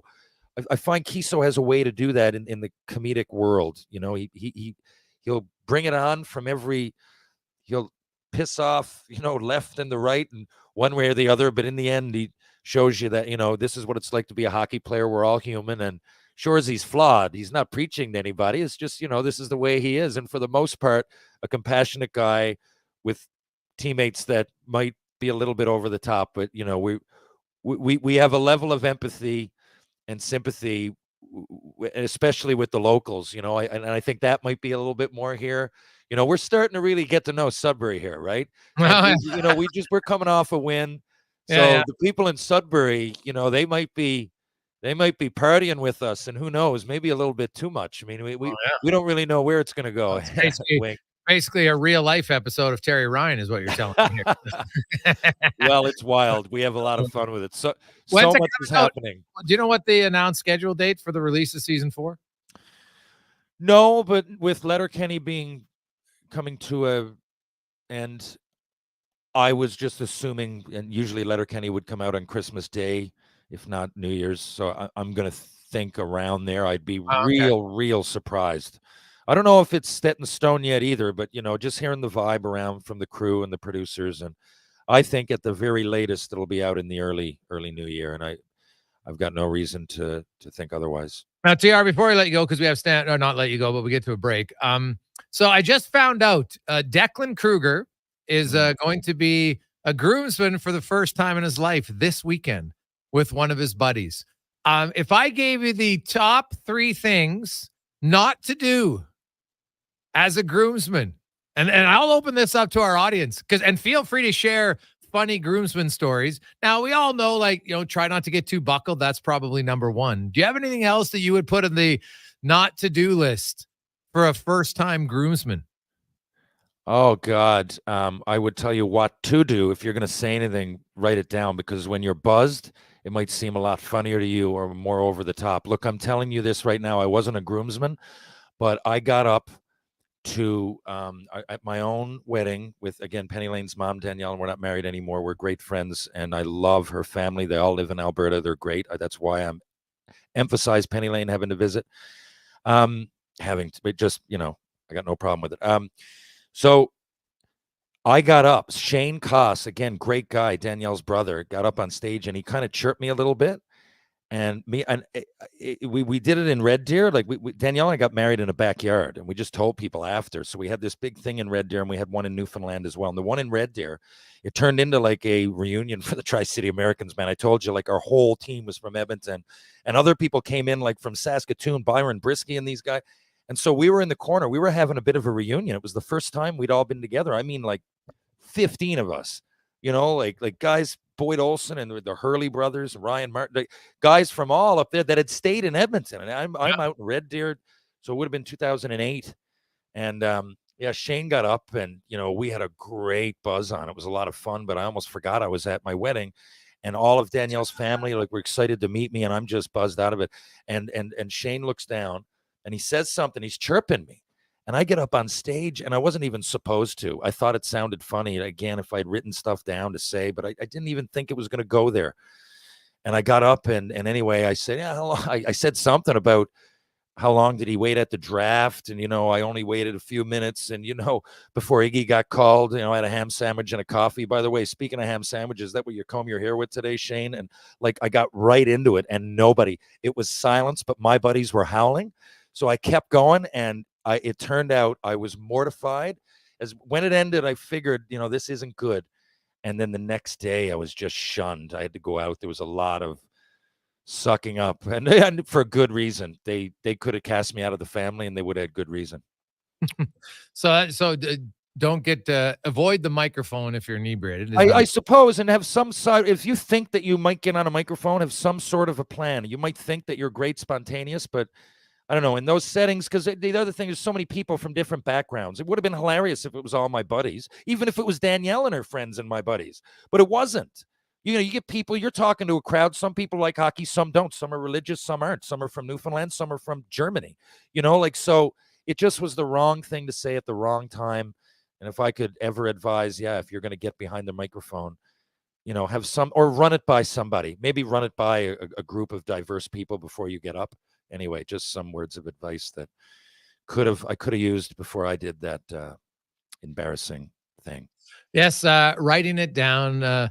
Preparation is the best pathway to success in a lot of different things, and especially for public speaking for most people. Now, some people, and preparation, you might have your speech and never pull it out of your pocket, but you've written it down and you've read it and read it and read it and read it, so you know what's going on. That would be my good one. We got some funny stories coming in about groomsmen for sure. The one recommendation. See, now September wedding's pretty lucky because I was a groomsman in the summertime, and to me, the number one thing you do as a groomsman is you ensure that you have a big cooler, and as much as you have beers in there, you make sure you have lots of water. Mainly for the groom, because if you're in the summertime, and this weekend's supposed to be 28 degrees, and when you get into those photos and you're outside for 2 hours or 3, now usually the groomsmen, you get a break. It's the groom and the bride that are in every photo, and it's going on forever. I'm telling you, the ensuring that you are hydrated is a game changer, not only for the afternoon, but usually can save what you just talked about as far as some destructive possibilities in front of the microphone, because you have 3 or 4 beers and that's hot out, and it feels like it's 7 or 8, and it's a very different ball game. So mix in some H2O in the cooler. That would be my number one thing for a groomsman, because really, you're the groomsman. You probably don't have to make a speech. That's the best man. Right? Like, you just kind of get to be there. You got to, make sure you're organized, try not to be late, but you're just kind of, it's one of the best gigs I find. It's a great gig. And by the way, I hate to cut you off, but that's good. Be organized. Be organized before you have one beer, and then go. That's another thing I can say. Be organized, because if you start drinking it, as well as I do, man, a game of tiddlywinks would unravel fast. You can't be planning a wedding with any buzz. That's just my opinion. Maybe I'm wrong, but organized is huge. Organized sober is huge. When we come back, Stan Bowman getting set to organize his first training camp as the GM of the Orders. He'll join us next on the Jason Gregor Show. Terry Ryan, presented by PlayAlberta.ca. The only thing as hot as the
upgrades, no payments for 90 days on selected vehicles, and how's this?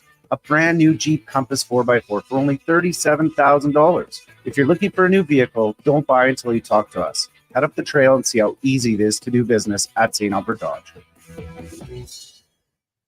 In 100 meters, turn right. Actually, no. Turn left. There's some awesome new breakfast wraps at McDonald's. Really? Yeah. There's the sausage, bacon, and egg, a crispy seasoned chicken one. A spicy and egg, worth the detour. They sound amazing. Bet they taste amazing, too. Wish I had a mouth.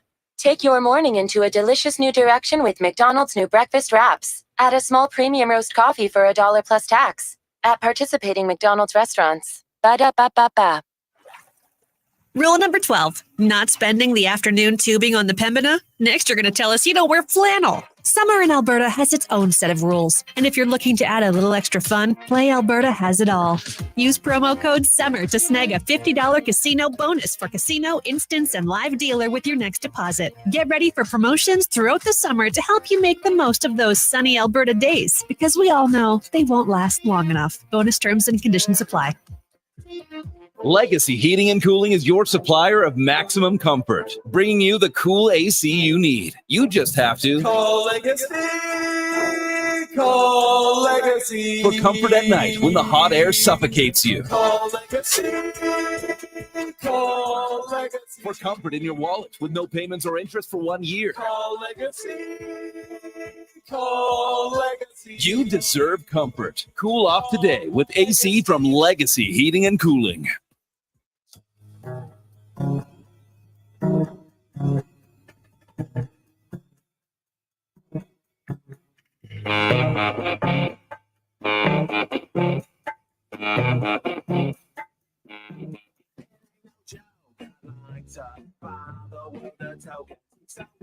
Saying it perfect money, yeah, teach the world to snuff the fires and the liars. Yeah, I know it's just a song, but it's fine.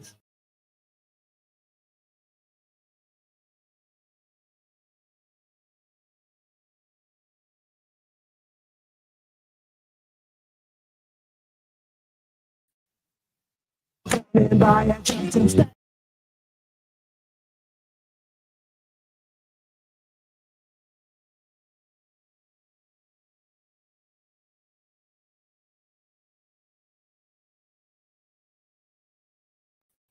What a lovely Thursday afternoon. Welcome back, Jason Gregor, Connor Halley, Terry Ryan with you on Sports 1440, Orders Nation, YouTube, and Facebook. As always, we appreciate you watching and listening to the program, especially on our 1 year anniversary. Made it through the first year, and you know what they always say: if you can get through the first year, everything is uphill from there, or downhill. I don't know. Hopefully, it's uphill. Keeps moving, keeps getting better.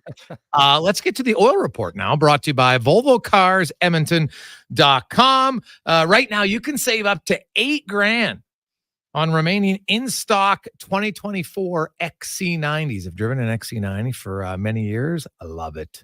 It's outstanding if you want comfort and ride safe. It's got all the bells and whistles. Check it out. Get one at VolvoCarsEdmonton.com. And we are joined by the general manager, of course, just over a month in as a GM of the Edmonton Oilers. Stan Bowman joins us. Stan, welcome to the show. How you doing?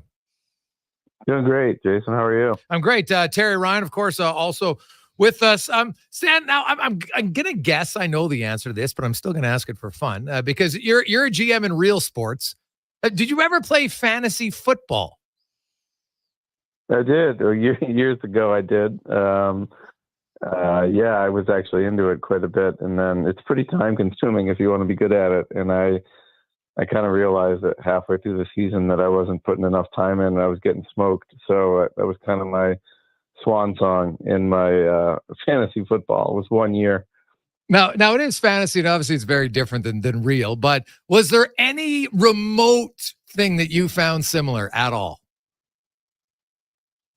Well, certainly there's there's aspects of it as far as the, orchestrating your team and, trying to find the best combination of players. I think the the part about it that's not real is just the salary cap portion of hockey, which, you know, we've come to realize over the last, whatever, 10 or 15 years that, you know, a lot of decisions are made based upon not so much do you like the player, or it's like how much does the guy make, and we could get this player who makes a lot less money and he signed for 3 years and might not be quite as good a player, but you're trying to put the puzzle pieces together, looking at their performance on the ice, but also their contractual obligations, their upcoming, you know, contract situation.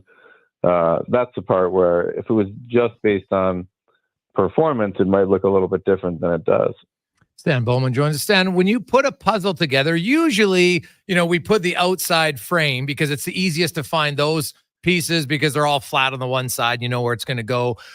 Would that equate, and then you fill in the middle, would that equate to like superstars like a Leon Draisaitl, soon to be Connor McDavid, that you get those foundation or the basis pieces, and then regardless of what their cost is, then you fill in everybody else around? Because if you don't have superstars, it's really hard to win.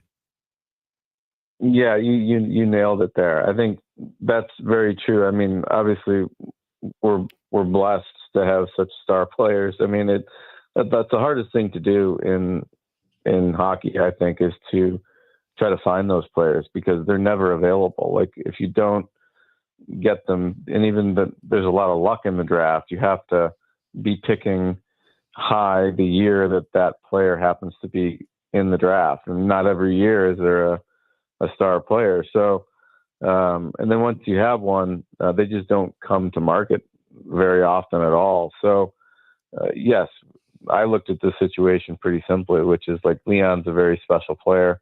You know, I've watched him many years now, marveling at the things he can do with the puck. And obviously Connor is much the same, with just they play the game differently as far as what makes them special as players. But the reality of the situation is they're both so unique. And if you have an opportunity to get them on your team, you don't ever let that pass. TR? Mr. Bowman, congrats on the signing of Draisaitl, by the way. I'm curious, as GM, you need to have a vibe of the dressing room, obviously. But, I mean, a lot of general managers don't be in the dressing room a lot. So what's your approach? Do you call on the leaders, the coach? Are you in the dressing room a lot? I'd love to hear it from your point of view. Yeah, that's a great question. And people don't ask that a lot. I think I do think it's important to have a relationship with your players. So I don't know if it's so much in the locker room. I feel like that's kind of their place, but I'm around the team a lot. Like I'm, you know, on road trips, you're in meal rooms, you get to the rink early, and, you know, before guys, you know, they're just messing around with their sticks. And that's where I like to, you know, kind of form relationships with the players that way, because I think it is important I guess I don't believe in the thing that you just kind of separate yourself. Because I think we're in this together. Like, you know, the coaches, players, and management, like we all want to win and we want to help each other out, and you have to collaborate with certainly the younger players today. They want to understand what's going on. They like to have a connection with people. I think it's important to have relationships. So, you know, I like to let them, the locker room is their place. So I don't really go in the locker room much, but I do have, and I want to get to know these guys and have a relationship with all of them, because like I said, we're all in this together, and, you know, you win and lose as a team, and that's both the coaching staff and management. I think we all have to be kind of pulling in the same direction.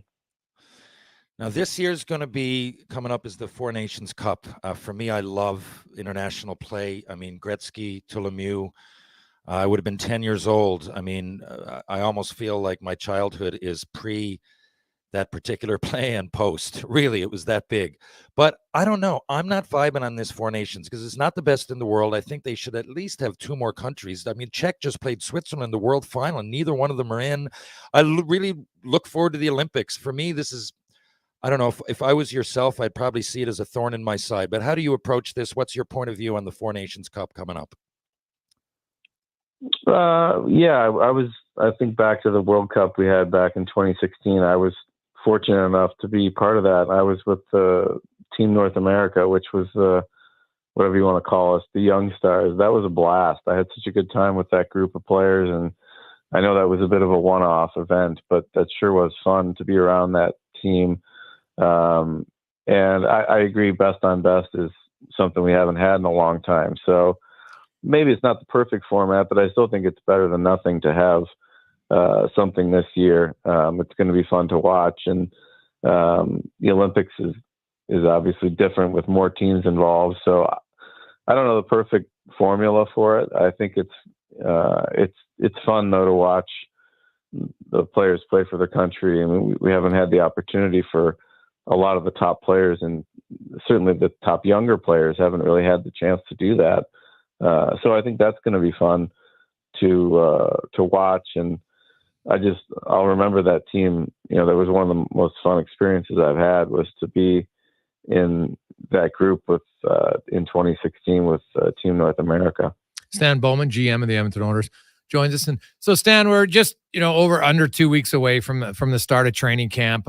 You've made some moves outside of the contract signing of Draisaitl. Obviously, Emberson comes in. They had acquired Josh Brown prior to your arrival in free agency. Re-signed Troy Stetcher after Evan Bouchard.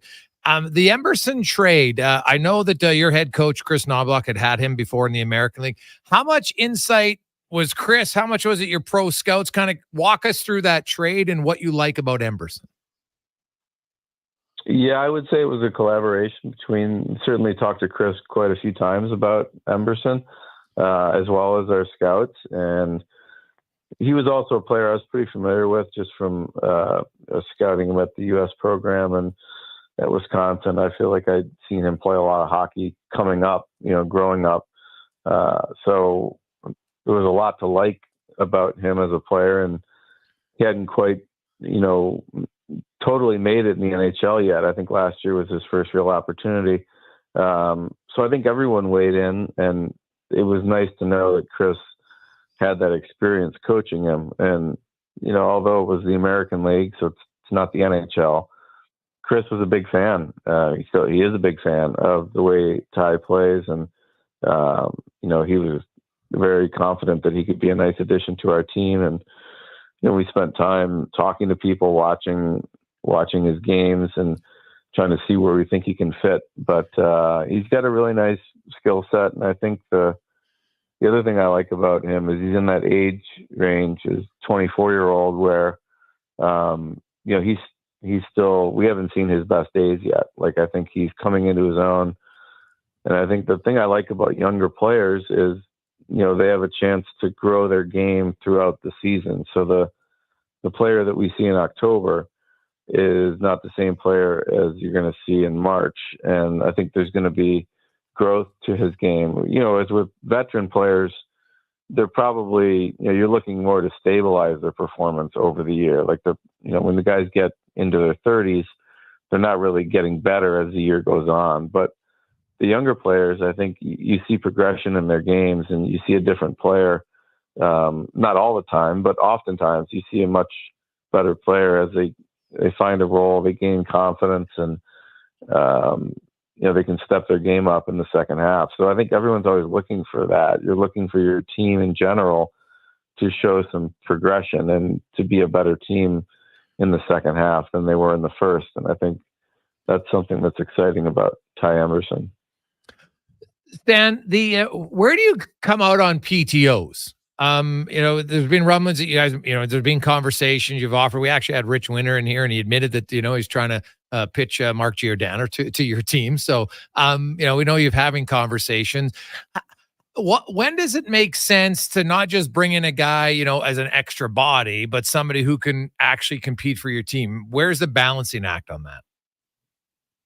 It is a balancing act in the sense that you've got players that are already signed that they want to be given the full opportunity to show that they can, help the team win. So I think you can get to a point where you have too many bodies and they can get in each other's way, and you don't. I guess that would be a reason not to. The reason to do it would be to, make sure that you have the best players possible. So the balancing act is just having too many bodies around, and you got 5 or 6 guys going for one spot. It's hard to make that determination when there's not enough time or there's not enough evaluation opportunities to give it a fair look. And you've got some guys that have a lot of experience, other guys that are, trying to break through from the American League and show that they're NHL players. So I think, we're weighing all those factors as we're trying to decide whether or not we want to just go with the group we have now or whether it makes sense. And I've done it both ways in the past. I don't know if there's a right way to do it where you have a few different PTOs, or sometimes you don't have any. That's something that it's probably not a right answer for it. It depends on the group that you have and the year in question, whether it made the most sense or not. Mr. Bowman, I assume you were surprised by the offer sheets that came in for Holloway and Broberg. I mean, I guess in your unique situation, you had just joined the team. How do you approach that in 7 days? Because it's not just those guys. There's a lot of moving parts, and it's not just what's there now. There's big contracts coming up. I mean, obviously, McDavid, Bouchard, he's going to get a huge raise, and he deserves it. So, a lot of people look at 7 days like a long time. I don't know if it is. Like, how do you approach that situation, A, being rare, and B, 7 days? I know it's a week, but, God, there's a lot of moving parts there. That's true. There was a lot of evaluation that went into it. I would say we took our time with it. I think, we spent the first few days game planning a bunch of different scenarios. Like, okay, let's assume that we match both of them. Let's see what our team's going to look like. Let's see what our financial picture looks like in the short term, the midterm, and the long term. And you run through those different scenarios, and then you start looking at, well, that picture didn't look so pretty, just with what it would have meant in order to actually be able to put a team on the ice in the short term. If we had matched the offers, it would have required us to trade at least a couple other players away from our current group just to get under the cap. And, we felt like at the end of the day, that would have been too disruptive to our team to be effective. So, I would say we used a lot of the time up, though. We didn't really make our final decision until near the end. It wasn't like we got through all those scenarios in the first couple days. We took our time with it. We didn't really have a bias as to which was the best thing to do. What I told the staff was I want everyone to give each of these different scenarios a lot of consideration. And, we would have a meeting, and then we would let everyone kind of go do their work, give people different assignments, and then come back and let's meet again later in the day and let's talk about what we found and what we think. So you do that enough times over those days, you can cover a lot of ground. So I felt like we were very thorough in the analysis, and obviously we came to the conclusion that it made most sense for us to not match the offer sheets. And in conjunction with that, we did these other moves to, although we don't have Holloway and Broberg, we do have Emberson and Podkolzin right now. And, two guys that are different players. So we're not trying to replace the players that we don't have anymore, but we do have 2 young players, and we have some assets as well in draft picks and as well as cap space. So there's, when you add it all up, I think it gave us a lot more flexibility where we are now than where we would have been had we matched one or both. So, Stan, you've been on the job now for 6 weeks, and you've been an NHL GM before. But I remember when I spoke to you when you took over on the 24th that, you're going to take the first time to try to get to know people in the organization. And I don't know if you can really, truly know someone and their philosophies. And I don't know if there is that massive of a difference of a philosophy. But when you look at like your assistant GMs and Keith Gretzky and Brad Holland and others, and, they're in the final years of their contract, what are you looking for as a GM in kind of evaluating, deciphering your management team to know that it's the right group that you want moving forward? How long does that take? Yeah, that's a great question. And you're right. Like I know all of these people just having been in the game for a while, but I haven't never worked with them. So them sort of casually.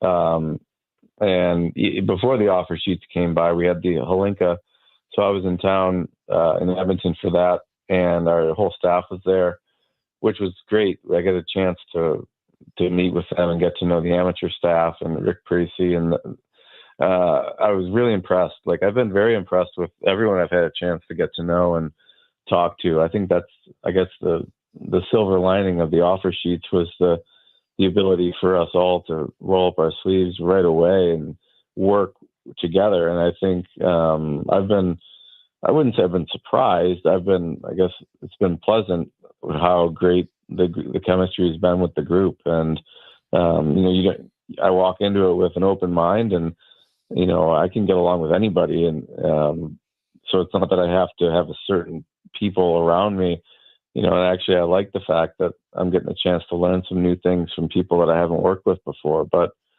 so far I've been very impressed. It's a tremendous staff. We've got a great morale, like a great chemistry amongst them. And I feel like, it's like, excuse me, we've been working together for a few years, it almost feels like. So, and it's early still, but I feel like even though it's only been 6 weeks, it's almost like we've had a chance to get to know all of them so far. And I'm really encouraged by that. And I look forward to working with them, and, probably bringing some new people in as well, but, kind of in addition to, not in place of the people that we have. And one last one for you, Stan. You were a GM. You won Stanley Cups. You came into Chicago. You had a good team. And then you had to kind of retool on the fly a few times, move guys out because of the salary cap. And I'm sure you always learn things. Then the team got a little bit older. So you look back in your tenure in Chicago from a pure just hockey evaluation aspect. What was the thing you feel you learned the most about the job that's going to help you now that you're in Edmonton?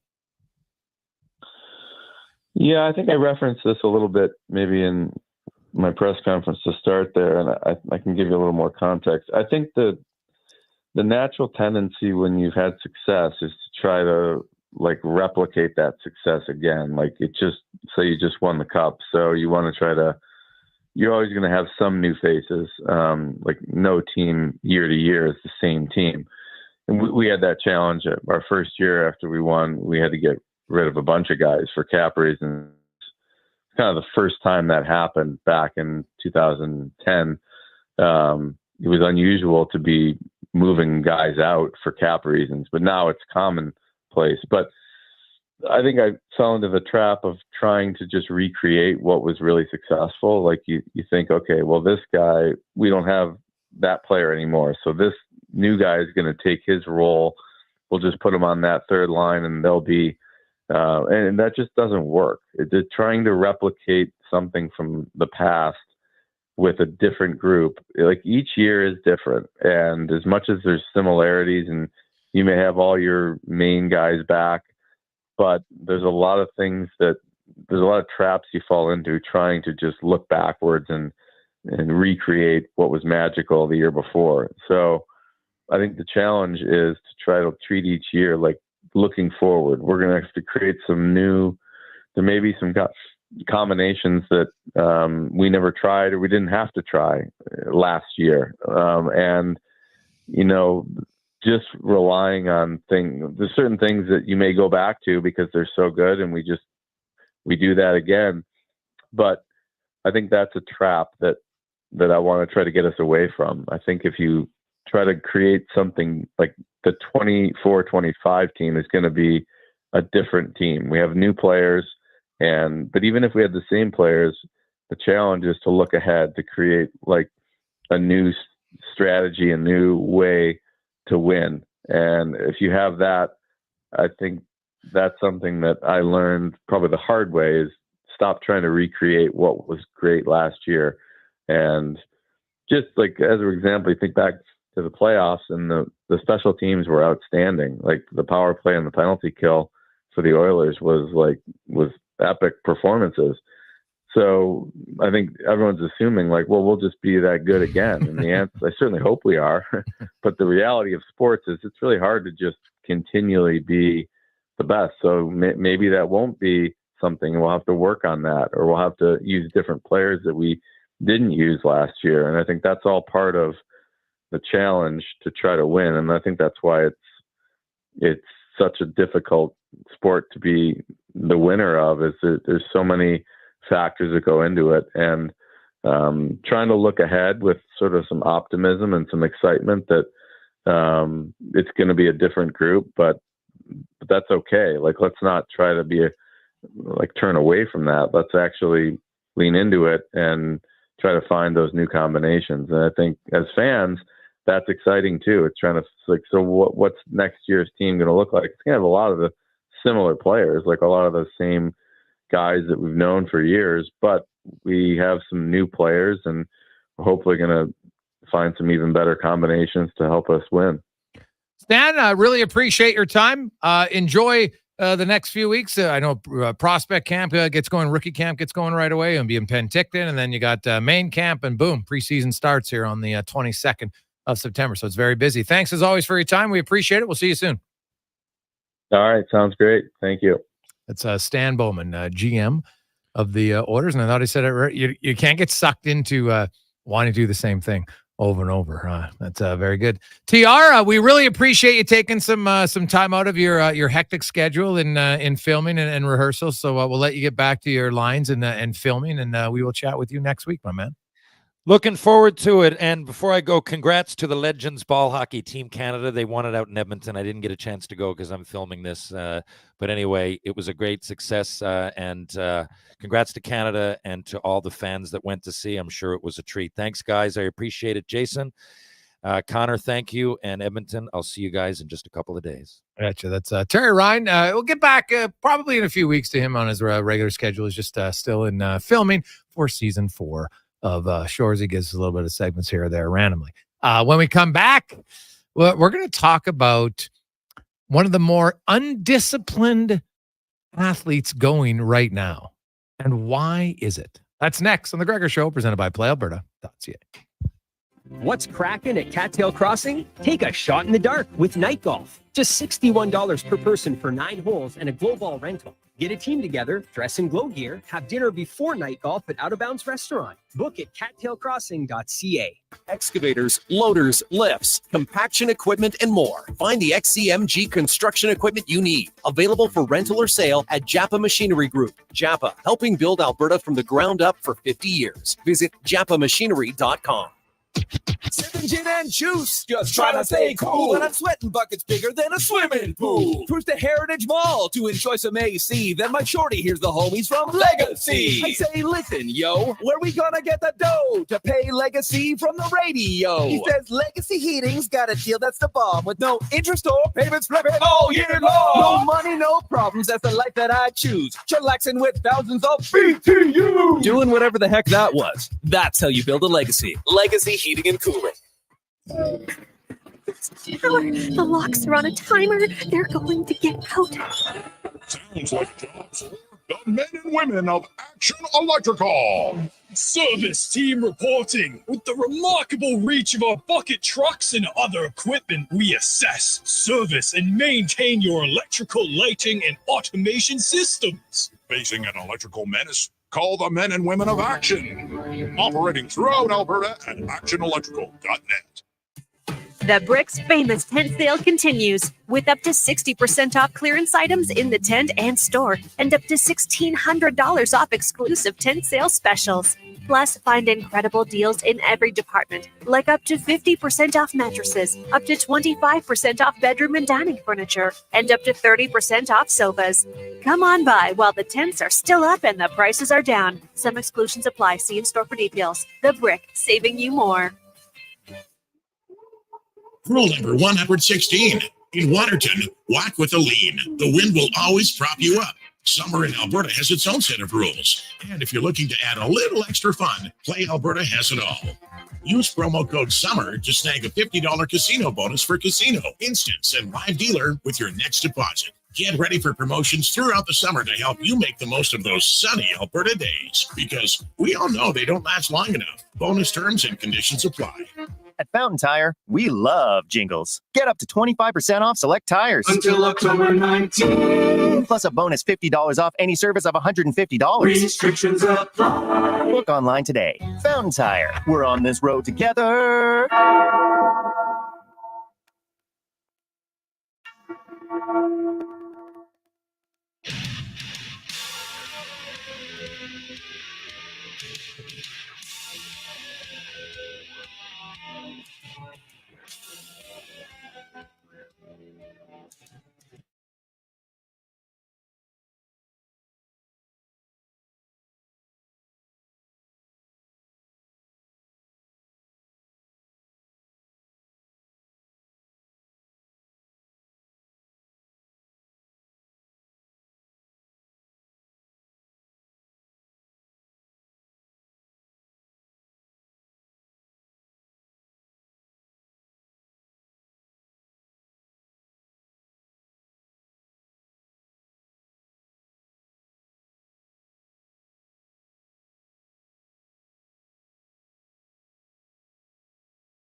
Welcome back. Sports 1440, Orders Nation, YouTube and Facebook. Jason Gregor alongside Connor Halley. Got a lot of text flying in. 833-401-1440, 833-401-1440.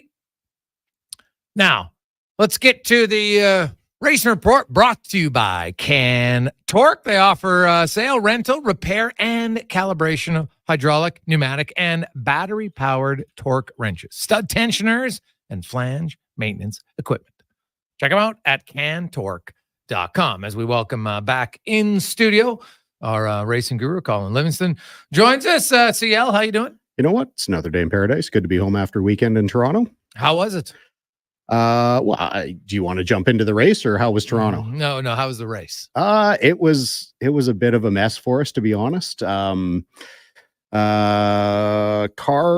offloaded a little bit off. It was better than what we had at iCar and at GP3R. So the brakes weren't locking up as much? Brakes were not a problem this weekend, but now that the car was rolling, we had an issue with the setup where the car just pushed and pushed and pushed, which means, in NASCAR, we say push and loose. Push means when you're turning the wheel and the car just doesn't turn. It basically slides on the front tires. Loose is when you turn and the back end wants to come around. Loose is where the back end loses traction first. Push is where the front end. Okay. And the car just pushed all weekend. Still qualified 7th. Respectable. We definitely had a shot. We ran a really good strategy, kind of opposite of what we've normally done. But as we got to about halfway, the front sway bar broke. So once the front's to the point that as Alex is going into the corners, he's turning and the suspension is dropped and is actually grinding on the track. This is not how you win a race. But as everybody's peeling off, to take tires, we knew to stay out because it was our only shot. Made it up to second place, not based on speed, but based on the fact that, we just didn't take the time that everybody else did. A pit stop in our series to do tires, if you're doing it under green, you have to come in one time to do one side, like the left side. You go back out, do a part lap, come back in, then you do the right side. You can't change all four at one time. So we actually made it up to second place. But the thing that we were fearing was a late race caution, which happened. Still with the late race caution, we were still, we had dropped to fifth by the time the caution came out. I was thinking we were going to have a green-white checker, which we did, but unfortunately, it was serious enough. NASCAR threw the red flag, so we didn't get to wind down all the green flag laps that I wanted to. But in the end, somehow Alex managed to hang on to 9th place. I thought we were kind of looking at a 15th or worse finish. But the guy is truly a master. He's super, super unrated to be able to handle an undrivable race car.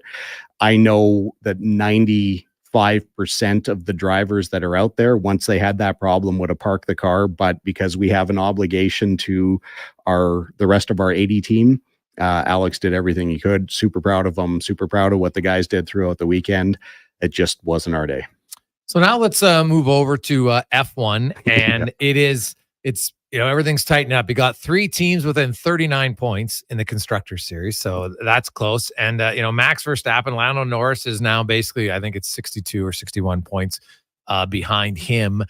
It looks right now like McLaren's got the better car. Like the difference in how they've made up ground and how Red Bull has lost ground this year is really, we're talking like 50 seconds almost from when they used to win by 30. Now they're losing by 20. Like it's a crazy swing. Do you see, could Red Bull regain anything here down the stretch? Yeah, absolutely. I mean, Red Bull isn't built with a bunch of schmucks. They've got, great staff. They've hired very well.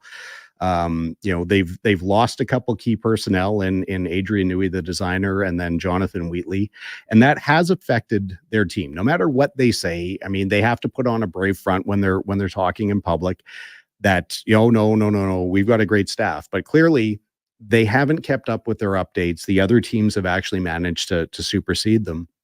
But they're probably not as far off as it looks. the big issue in the background for Red Bull, from what they've actually admitted, is that there's no correlation between their wind tunnel data and what they're seeing at the track. So that's generally how they set these cars up, is they get some wind tunnel data, they plug it into the simulator, they run all the pre-race simulations, they try and get it to the track. But what's happening is once they get to the track, the car just doesn't respond the way that they needed to. And what they're trying throughout the weekend isn't getting the car to come alive. Max even said, this particular set of tires has no grip. So when they went from one compound to the next, he was driving around like he couldn't hold on. Now, fortunately, Max is still Max, and he's got a crap load of talent, but it's not enough. And, the only saving grace that Red Bull has right now is that McLaren can't seem to put a strategy together to save their life. They had two cars. Well, I kind of like it. They're just like, you know what? We're just going to race each other. Yeah, well, they haven't. If they're going to get serious about winning the Drivers' Championship and the Constructors' Championship, or either of the championships, they have to figure out those two drivers drive for the team. They don't drive for themselves. They're very well paid, and that they need to follow team instructions. And the team has to have the wherewithal to say, listen, Lando's the guy that has the shot at the championship here. Yes. You two have to race together. Lando is the priority now, because if we get you guys finishing 1-2, Piastri can't get the Drivers' Championship. Mathematically, he probably can, but he's not in contention. And the team can get the Constructors. That's the best case scenario. If they let them fight the way that they have, what they call papaya rules, there's a chance that somebody makes a mistake. They take each other out. Or if they finish like they did, where Piastri finished ahead of Norris, those are points that could have very easily gone the other way, which makes a bigger difference in the grand scheme of things. So, I think they need to start taking the championship a little bit more seriously. It's great that they let the guys race. That's what fans want. Well, and that was what my next question is. Maybe more teams, then we're going to see who the actual best racer is. We get to see that on every weekend. We get to see, until we start getting to this point of the season, it's basically carte blanche, and teammates are able to race. We see that within Mercedes with George and Lewis. We've seen that lots with Ferrari. We would have seen it with Red Bull, but Perez has been so far out of contention that they're not even close. Yeah. Now they're getting close to each other. But yeah, as the championship's on the line, like, this is not a small amount of money. I mean, this is the difference between, tens of millions to $100 million down to like minimal amount of money if you don't win the championship. Colin Livingston joins us in the Cantor Grayson Report. Kevin Magnussen, I talked about it before the break. I don't know if there's a more undisciplined athlete going right now. Like, this guy, he is just a penalty waiting to happen. It's like he's for hockey fans. This guy's taking 4 minor penalties a game. Right? He's getting 2 red cards if he's playing soccer. It's stunning. And you sent me a clip of what he's getting penalized for. And I'm just like, what is going now? Yep. Obviously, I'm not, I'm rather, beginner, maybe intermediate when it comes to understand race now after doing this with you for so long. But I'm watching, I'm just like this guy's amongst the elite. How is this happening? Like, is this somebody who's just like, I don't care. This is my last time. Like, I'm out. So I am going to go out literally in a blaze of glory. I would never try and speak for or think for a driver, but we can take a look at the results. And I don't believe that this is like his last go round and he's just kind of throwing, all of his cards on the table. This is the way Magnussen is always driven, is that, and where I want to kind of take a half step back, where that came from, or why I wanted to get that into the conversation, is because he's going around saying like, well, this last contact wasn't so bad and I shouldn't have been suspended. And there's a couple of pundits that say like, it wasn't that big of a contact. It doesn't matter. It's not the fact that particular thing was, significant or insignificant. I promise the guy he hit told you it was significant. But the fact that he's done this so many times, so many different ways, where he is out of control getting into a corner and driving into a car, or he just flat drives a car off the track, that's not acceptable racing. So when you look back at how he accrued those points, it's a definite pattern that he sees a hole, and I can already hear people arguing that Ayrton Senna once said that as a racing driver, if you see a hole and you don't take it, you're no longer a racing driver. Well, that's true and it's not true. You also have to have the ability to maintain control. When you get to that hole, you can't just simply drive into other cars and expect that you're able to carry on. And I use the term a lot, overly optimistic with some of his overtaking opportunities. What makes it worse is that he's fighting in a lot of cases for 17th place, which is not a points paying position, and ends up causing tens to hundreds of thousands of dollars of damage to two cars for essentially nothing. So before I let you go, 3 wide in the NASCAR race. What'd you make of that? 3 wide in the NASCAR. In the finish? Did you see it? No, I didn't watch any of the NASCAR. Well, the NASCAR, like 3 guy, it's quite like when you're talking as far as exciting finishes go, I don't think it can get much more exciting than that. It's only truly exciting to me, and I can't speak because I definitely did not see the NASCAR race. It's only exciting if that happened organically, not at the end of a regular session where it's a green white checker and everyone gets bunched up with 2 laps to go. That is not exciting. That's contrived, and it's a bunch of garbage as far as I'm concerned. Cool. We look forward to seeing what's coming up here. I'm fascinated by the end of the F1 season for Constructors Series. 3 teams, 39 points. You know what? Max Verstappen is getting reeled in slowly. Obviously, it's going to take a while with the 60-point lead, but at the rate it's gone, it could happen here. 8 races to go. It's a lot of opportunity for things to swing. Yeah, especially if you're 1st and 6th every time, right? Yep. So it's going to be fascinating. Great stuff, man. We appreciate it. We'll talk to you again next week. You bet. Look forward to it. It's Gone Limited, and the Race Report brought to you by Cantork. Let's get to the Con Man of Sports 1440 update brought to you by Fountain Tire. They have partnered up with Sports Central. Every Saturday this month from 10 a.m. till 3, you can drop off a bike at a Sports Central location, as they're looking to get 1,000 bikes for kids. You got a bike at home, and guess what? If it's a bike that just doesn't run, there's something wrong, drop it off. They got mechanics, they'll fix it. You just donate the bike. Go to sportscentral.org is where you can donate it. That's courtesy of Fountain Tire. This is the Sports 1440 update. It's finally here. The kickoff to the NFL season as the defending Super Bowl champion Kansas City Chiefs hosting the Baltimore Ravens. That gets going at 6:20 from Arrowhead Stadium down in Missouri.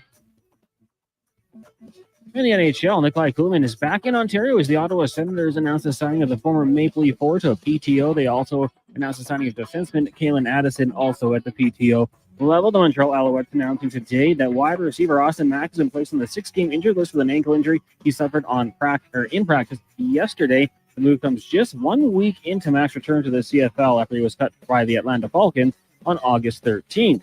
Major League Baseball today, the Jays off. They'll kick off a series in Atlanta tomorrow. Those Rockies are in action. They'll host the Rockies at 5:20. Also got the Pirates and Nationals and Phillies Marlins. In the bottom of the 8th, the Giants and Diamondbacks tied at 2 apiece. Also in the 8th, Mariners on top of the Athletics 8-2. In the WNBA tonight, Liberty take on the Storm at 5. Then at 8 o'clock, the Mercury hosting the Mystics. And from the Paralympics, Brent Lactos winning gold in the men's 800-meter T53. And Aurelie Rivard winning gold in the pool, women's 400-meter freestyle. Canada now up to 20 medals. That is good for 14th spot. Coming up in hour 3 of the Jason Gregor Show, we'll be joined by Edmonton Elks General Manager G. Roy Simon and ask 5 questions. I'm Connor Halley. This has been a Sports 1440 update. Sports 1440, Stingray radio station. CKJR broadcasts from West Edmonton Mall and Wetaskiwin. Download the free Stingray music app and listen wherever you go. Booster Juice has a secret. It's a secret menu of secret smoothies you can only see on the Booster Rewards app. Oh, wait. Guess it's not a secret anymore. Visit any Booster Juice and ask for the strawberry dip, the berry bloom, the go mango, the raspberry rapture, or the ocean's tide. Made with blueberries, passion fruit, guava, and vanilla frozen yogurt. The Secrets app. Tell anyone you want. Find the exclusive secret smoothie menu on the Booster Rewards app and sneak into a Booster Juice near you. The job isn't done until the last load is hauled, and having a semi-trailer out of commission is not an option. Whether replacing or adding to your convoy, Edmonton Trailer has a huge inventory of new and used semi-trailers, trusted by the gravel, logging, oil field, fluids, and freight industries. Find a trailer right for you online or at one of their 3 locations. For sales, service, parts, rental, and finance, when you're in it for the long haul, Edmonton Trailer. So you've decided you want to start hiking. Nobody would say, I'll just wear my kids' flip-flops until I have more experience. The first thing you do is buy the right shoe size and style to fit you. Same with golf. You can't just buy clubs off the rack. They won't be the right size or style for you. Only Fitted Golf works with you to identify your swing style and then matches your clubs exactly to that swing. Check out our Instagram and YouTube channel to see the success others have with clubs fit to their swing. Fitted Golf, where we continue to prove it's your clubs. Well, get ready for a silly hockey fans. Your partner in power just skated onto the ice. EWEL.ca, the new e-commerce website for electrical wholesalers Edmonton, is ready for the power play 24/7, 365. UL skates to where the puck will be in 5 years. Now that's forward thinking. Killer selection, slamming products from the best brands, and legendary service. Don't sit on the bench. Get your account today at EWEL.ca and win that project. Plug into your partner in power. Get an EWEL.ca account today. Rule number 37. Elk Island mosquitoes don't believe in personal space. Keep bug spray ready at all times. Summer in Alberta has its own set of rules. And if you're looking to add a little extra fun, Play Alberta has it all. Use promo code SUMMER to snag a $50 casino bonus for casino, instance, and live dealer with your next deposit. Get ready for promotions throughout the summer to help you make the most of those sunny Alberta days. Because we all know they don't last long enough. Bonus terms and conditions apply. The only thing as hot as the weather this summer is a night out at On the Rocks. Every weekend, enjoy live music and top DJs spinning your favorite tracks. The dance floor is the place to be. Celebrating a birthday or stagette? Let OTR take the work out of the planning for you. Book your party online at ontherocksedmonton.com. Join OTR every evening from 4 p.m. for a great atmosphere and good company. There's something for everyone to enjoy. Grab your Good Vibe Drive and head to On the Rocks, corner of Jasper Ave and 118th Street. For over 65 years, Denham Ford has delivered the customer service and value that keeps Albertans moving. And when it comes to value, nothing beats an employee price. For a limited time, pay what Ford employees pay during the factory-authorized employee pricing event. You'll see real invoice pricing, and you know you'll get the best deal guaranteed. It's Ford employee pricing on for a limited time where cars always cost less. Denham Ford in Wetaskiwin or at denhamford.ca. Yeah, next week. You've got a go-to coffee spot, a trusted barber, even a lucky game day jersey. But when it's about looking your absolute best, there's only one name you need. Mr. Dirk. Family run since 1939. We're experts in crafting impeccable tailor-made suits and offering a wide variety of everyday styles. Pair that with personalized one-on-one fittings and the convenience of on-site tailoring. Mr. Dirk elevates your style game. Visit our Edmonton store or explore MrDirk.com. Score big on style with Mr. Dirk. Hey, brother, there's an endless road to reach.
Nation, YouTube, and Facebook. Welcome back to the Jason Gregor Show, presented as always by PlayAlberta.ca, where you can get in the game tonight. NFL is back, and there's all sorts of games that you can play.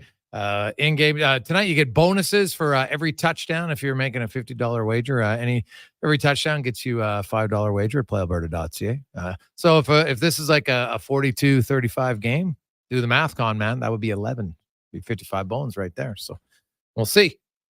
The Chiefs and the Ravens. I don't know what the score is going to be, but usually when these two teams play, it's pretty entertaining. You got Patrick Mahomes.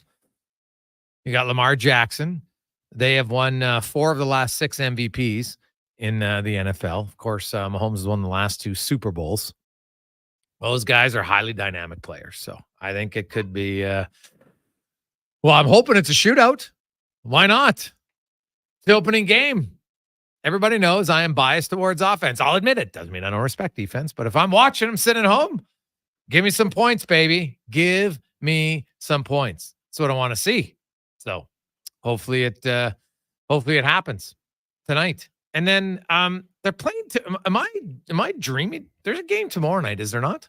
Yeah, from Brazil, Green Bay and Philadelphia. In Brazil, Sao Paulo. Sao Paulo. Yeah. What's that? I wonder what. Because I know they complain sometimes about those games, the turf in Europe when they play. How's it going to be in Brazil? Is it on grass? Anybody know? I don't even know. I'll have to look it up. I mean, there's more concerns about security for the players and the relation of the color green to gangs and like soccer hooligans down there, which is funny. The NFL sends 2 teams whose main color is green, but I would think it'd be natural grass if they are playing at their huge stadium that holds 66,000. I think that'd be a natural grass one. Soccer players prefer that, and it is natural grass. Yeah. So. Well, yeah, who doesn't? But yeah, hopefully there's, I don't know. The hooligan thing, it just became acceptable. Like, oh, this is part of it. Why? Why does it have to be part of it? Why do you have to brawl? Why do you have to injure people because you cheer for different teams? I've never understood why that is deemed acceptable. Right? It's like how we're like, well, politicians lie, and it's just no. We I don't care what party you're at. It should not be deemed.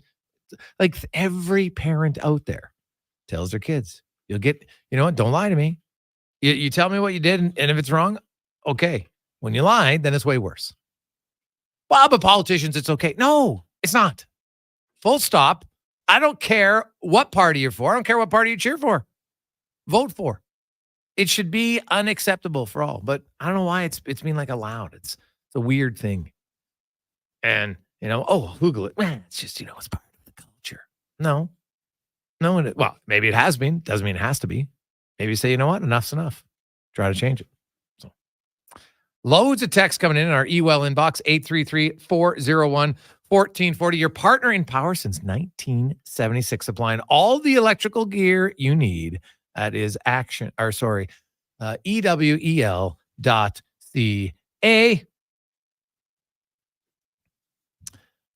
Hey guys, great show. Congrats on 1 year of much needed sports talk radio. I love it. When you get a moment, send me the link to the NFL Survivor Pool from Mackey's Army, aka Liam. Well, there you go, Liam. That's coming your way from the con man.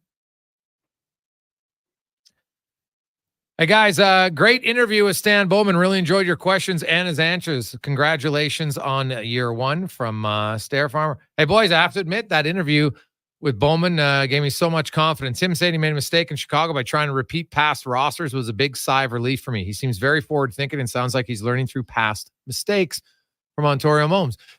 How he described it, I think is valid. Right? Hey, you know what? We won last year with that team. And without saying it, I think if we would look at some of the signings and other things, the Brett Seabrook one would probably be at the top of the list. Right? And not to knock Brent Seabrook, you could have signed him, but not at 8 years. I can't remember what it was. It was $7 or $8 million. I don't remember the exact number, but it was too long and too high. Right? I understand it. Really good player, but you kind of have to be realistic, and it's hard. I get it. It's hard that you look at players and like, man, we really like him. Now the advantage for the Oilers is so Connor McDavid needs a contract in 2 years. Stuart Skinner needs a contract in 2 years, and Evan Bouchard needs a contract next season. After that, so Evander Kane's contract's done in 2 years. I don't think Evander Kane is someone that They're going to sign, like, he's coming off a 4-year deal. He's not going to get a long-term deal. They might get another contract. It's not going to be a long-term contract in Edmonton. Matthias Ekholm's contract is up. He'll be 36. I don't know what he's going to play like in 30. You know what? But he loves it here. They probably want him here. A, it wouldn't be long-term, and it definitely wouldn't be at a huge number. Right at that point, you know what? He'll made a lot of money. A. B, he's 36. Like, because sometimes it's that age of 30 to 31 for non-elite players, where I think long-term contracts, 95% of them, 98% of them bite you in the butt. Elite players, and there's few of them, they're different, they're rare. And you can have a lot of success with those. But man, I could go around the league and you look at players who were really good in their 20s, who weren't elite players, but really good players. And then at 29 or 30, even 28, they got 8-year extensions. And they hit 31 and 32. And man, the downslide is fairly quick at that number. If the player was getting paid relative to their value, it would be fine. Mark-Edward Vlasic, he can still play in the league, just not at $7 million for San Jose. Right? If they would have signed him a shorter term or just let him walk at that point, say, you know what, if someone else wants to give him 8 years, he will. We'll give you 4 years. Fine. But we're not doing 8. And that's where you have to have conviction at that point. As Bowman said, if you look at this in the salary cap era, the truth of the matter is, can you find a guy who's going to give you the same level of play or close? It can't be like we're going to go from a top end player. Hey, you know what? We can't afford Connor McDavid. So then you're going to go out and sign, no offense, Colton Sissons and others. And yeah, that's going to fill the void. Of course not. I can't do it. So, if you find someone you say, hey, their talent is close, but for whatever reason, they're younger, they're on a deal, this is the time to go do it. And now I think the astute GMs are the ones who are all going to want to think that way. But every situation's different. Some GMs are a little bit more on the hot seat. They're like, God, we got to make the playoffs or I might lose my job.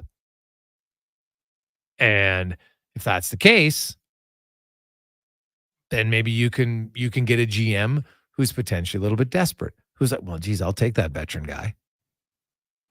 And we'll consider signing him because we got to make the playoffs.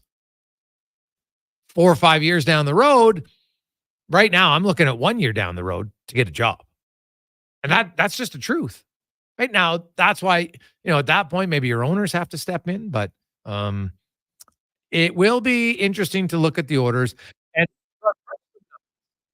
And if you, let's say in 3 years, so after McDavid's first year of his contract and the salary cap, if it goes, and I'm just going by a cautious optimism of $5 million a year, where, I'm hearing talks that can go 6, even higher. And I'm like, I don't know. So I'll just go with 5. That would mean in McDavid's second season, the salary cap will be $103 million. And if you have McDavid at 16 and Draisaitl and Bouchard and Nurse, they'd be at 49.5.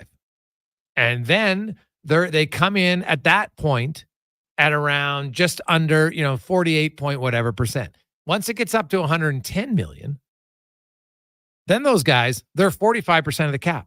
Do you know what Florida won this year with their top 4 cap hits? 44.3% of the cap, and they won. Tampa Bay won it at 44%. So you can do it, and that's all recent. So if you can get down to the 45 range, I think it's very doable. Because and it's valid. People are like, oh my goodness, what are they going to do? So, and the truth is you can't win the cup every year. Gretzky, Messier, they could win the cup every year. Right? So I'm not worried about winning it every year. So let's say, they're really competitive this year, which they should be.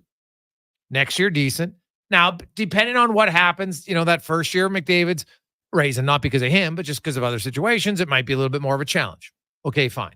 But then the salary cap keeps going up. And as long as management has a plan and can make some astute moves to fill in the pieces of the puzzle around the main pieces, they've got the core in McDavid and Draisaitl and Bouchard. Right? So then you got to build around it. That's going to be their challenge. I think there's not as many major moves coming. Like, of course, at the trade deadline, you know what? we'll see how badly they need a second pair right defenseman. I think it's going to be pretty much big, but so what will the return be? I don't know. What's it going to cost? Remains to be seen. Who's the player? But I think that's an obvious one that they'll need. But after that, you know what? In a few years, you got to hope that Mete Savoy and Max Wayne and maybe, maybe Podkolzin. Podkolzin's not old. Like Podkolzin to me is the biggest wild card on the Edmonton Oilers this season. Do any of you have a good sense of what you're going to get from him? I don't. And that's not a knock saying that he's so inconsistent. It's just he's a young player who a few years ago looked like, hey, this guy's got something. And then, like a lot of players, it's hard to maintain that consistency. Then he was up and down his American League. So we'll see. Honestly, I don't know. And right now, he might be on your fourth line. So is he going to be a guy who can kill penalties? He's going to have to be if he wants to get some ice time. Number one. Right? What about Raphael Lavoie?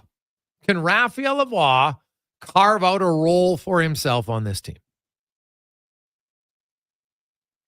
I've seen him. Right? Big body.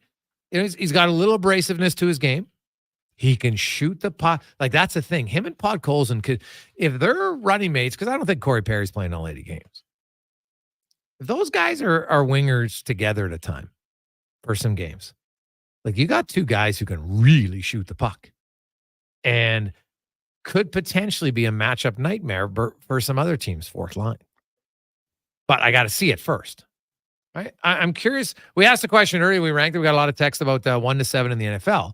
But then my other question now is, who is your question mark? Not in a negative way, just that you're kind of most curious. Yeah, maybe I'll word it different. Which player are you most curious about? You're like, I'm not really sure what's going to happen here. Podkolzin's one for sure. Now, I know the second pair right position is one, but there could be a combination of guys there. So maybe you'll pick a defenseman. Right? Maybe you'll pick something. Maybe you'll pick Jeff Skinner. But I'm curious, as diehard Oiler fans, who is your most interested player to watch because you're not sure what they're going to bring? And not sure doesn't mean that it's always negative because they're inconsistent. It's like, maybe it's going to be really good. Maybe it's going to be okay. Maybe they're going to struggle. Who knows? 833-401-1440. 833-401-1440.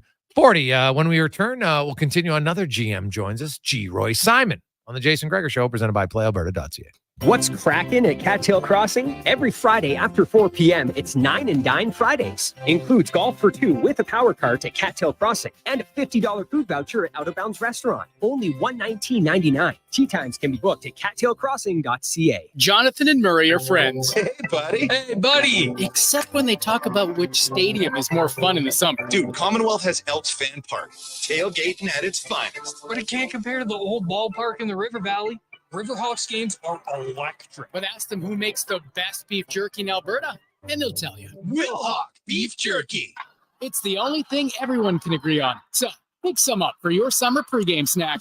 Wilhauk beef jerky, because you don't win friends with salad. Gather around the radio, kiddies, for the best time of day. It's Oodle Noodle time. Listen in this week as your noodle hero battles the barbarous Bobby Burger. Now sing along. You know the words. Oodle Noodle time.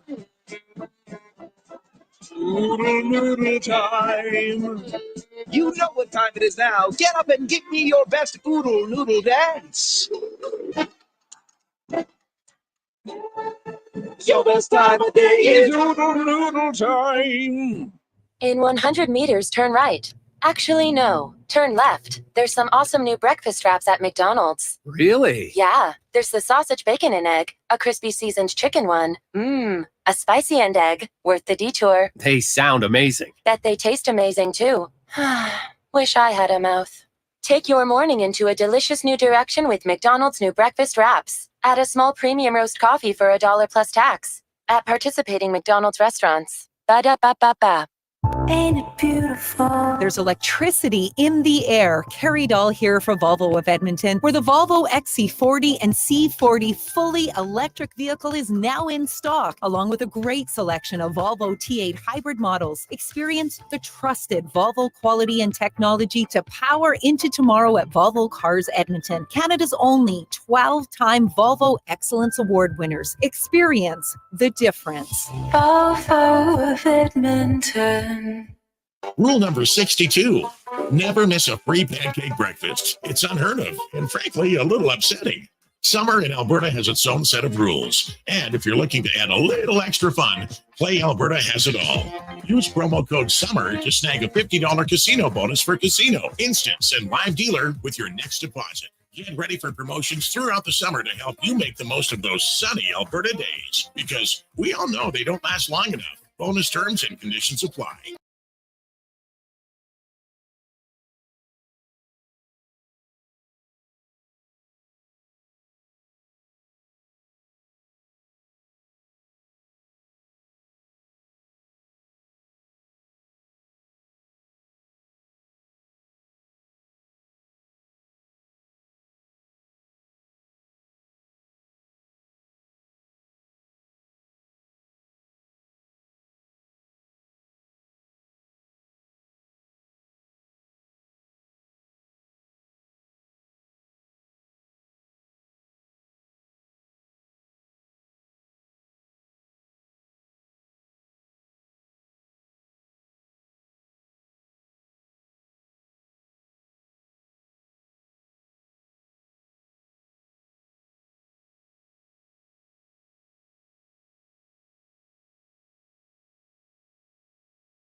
YouTube and Facebook. Back-to-back matinee games, Cons. Any reason why?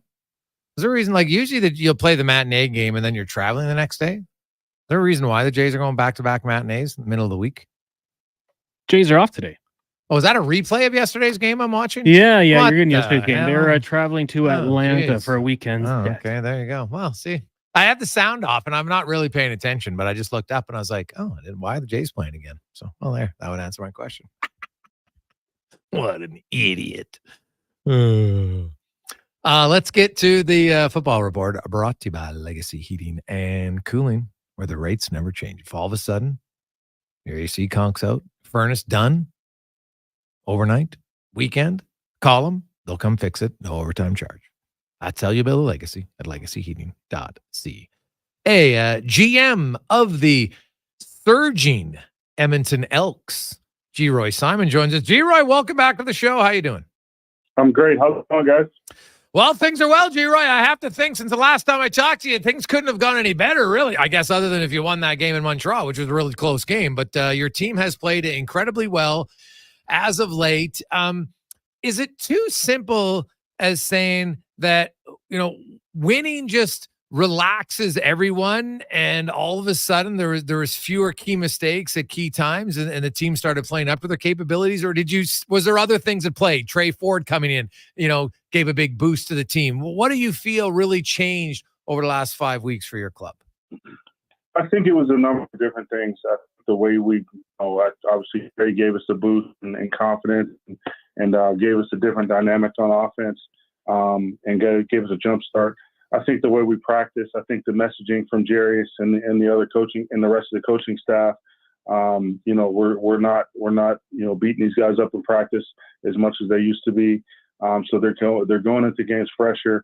They have a better understanding of what we're doing once we get in different situations, and having a fresh body and all those other variables at play is I think the key in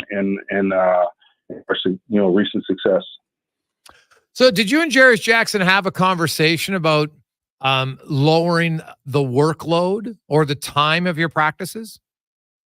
Yeah, I think the first thing that I told the coaches when we made the changes, we need to change the way we practice and we need to change the way we teach. There needs to be more teaching and less practice. But we are getting good work on the field, but I think we're getting more work in the classroom and getting an understanding and pairing. And we also pared down a lot what we do. A lot of the things we're doing now is a lot more simple and giving the guys the opportunity to go out and just play football at a fast pace and being physical and doing all the things we expect when we recruited these guys. So be less physical and be better teachers, right? Because you still have a fairly young team, G-Roy. And, what were some of the things that you wanted to focus on from a teaching aspect? Well, I'm not the coach, so I'm not going to give away those secrets.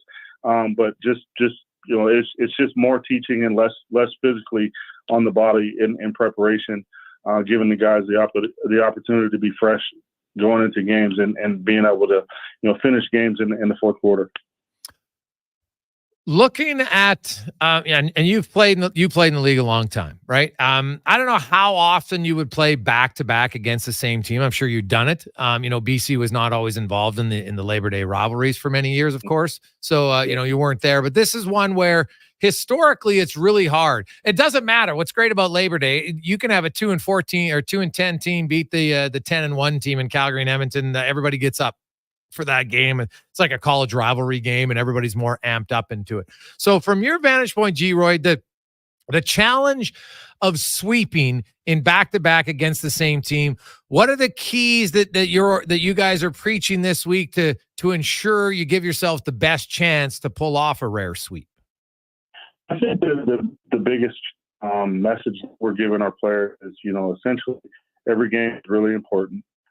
Playing back-to-back games it's a tough task, but we got to continue to do the things we've been doing over the past few weeks, and that's being physical on the line of scrimmage, both offensively and defensively, controlling the ball, not making turnovers, but taking the ball away from the other team, and playing fast, physical style of play. And if we do that and not hurt ourselves, we'll have a good opportunity to win the game. G-Roy, it came out at a town hall, and it was a GM. I don't know if you're involved in it a lot or not, because it's a few years down the road, but a bid's going to go from the Elks to get for the 2026 Grey Cup. You find out in a year. I know it's a ways away, but does that impact, how much of a say does the GM have in that, or is that something you allow the new ownership and everybody else to take care of? Yeah, that's over my head. I didn't have anything to do with that, and honestly, I'm not really my concern right now. My concern is in Calgary this week and moving forward that way. G-Roy Simon joins us, interim GM of the Edmonton Elks. G-Roy, I'm trying to think the last time a team dressed three running backs who were all that much of a threat in the combination of Rankin and Brown and Leak. It's kind of unique, and I guess that is that kind of the philosophy of just keeping guys fresh in the fact that now we've got three guys. Rankin's a little bit different because he's definitely much more of a bull running over guys, where Brown and Leak are speed. Not that Rankin isn't, but he's definitely the most physical of the three, I think, on a consistent basis. Do you see that as a formula that can last, or is that only allowed when you don't have the American, or is that something that depends on the rest of your ratio as far as the team goes? Yeah, I mean, the thing is, these guys are very talented, and it's hard to take one of those guys off the field. So we're game planning around our roster. Right now, our running backs are three of the best players that we can put on the field, and it's hard to take one of those guys off. So we're planning and we're scheming around having three running backs as opposed to something else. These guys are really talented. They're very explosive. And they bring three different dynamics to our team. So we're just going to work with that, and that gives us the best opportunity to win. You're a pretty good receiver in your time, obviously elite receiver. Tevin Jones comes in, and man, all this guy, 27.5 yards per catch. He's caught 20 of 22 balls thrown his way, which makes me think, man, we got to start throwing the ball even more, which, I'm not saying that you're not, because obviously your offense has been doing great, but just give me your thoughts on Tevin Jones and if you thought he was going to be this much of an impact player for you this year. Well, the thing is with Tevin, we played against him the last couple of years when he was in Saskatchewan, and then when he was available, we felt that he would give us a different dynamic than what we had. He's a big, strong, physical player. He's got high pedigree, coming from the U.S. and then playing a few years in the NFL and actually playing in the NFL. So we knew that he would give us a different dynamic on special teams. And, throughout the weeks of him playing special teams, he worked his way into the offense, and, him and Trey connected early in Saskatchewan. And then, with that, we're like, we can't take this guy off the field. We gotta, stick with him. And that's the thing, like, we're not recreating the wheel. The guy's a big physical player, and that's what we want on our team, big physical guys that are productive. And he's been that. So, we're going to keep going with him. G-Roy Simon joins us. G-Roy, you look down the stretch, and I look at this weekend's game on a variety of reasons. Number one, you want to win because you want to keep moving up. The West is tight. You got a chance to, depending on what happens with Saskatchewan, get even closer to them against Winnipeg and stay in the hunt realistically. But also, there is the factor of winning at home, and it's a little bit different for your fans. It's going to be the biggest crowd of the year. Not that I know you try not to put more pressure, but you also can't overlook the situation, the importance of this game, not only for the football team in the standings, but maybe just for the football team to be starting to regain their fan base. Well, yeah, I mean, we knew that when we took over, it was a tall task, and it's something that, we understand, and it's something that we're not running from. We understand the task at hand, and it's one to, bring the team and the players back to where Edmonton had been in previous years, but also to get the fan base back and get them feeling good about the green and gold. So, we understand the task, and we're not shying away from it. But the only way to do so is to go out and be productive and win football games. And it's the plan. We're not swaying away from, our plan, and that's going out and winning this week, being 1-0, and then, move on from there. G-Roy Simon, intern GM of the Elks, joins us. G-Roy, you mentioned, one of your messages to the coaching staff when you took over was coach more, be less physical in practice. Haven't had the time now as the guy, calling the shots. What other things have you wanted to implement inside the organization that maybe wasn't there, just to put a little bit more of your fingerprints on the team and the organization?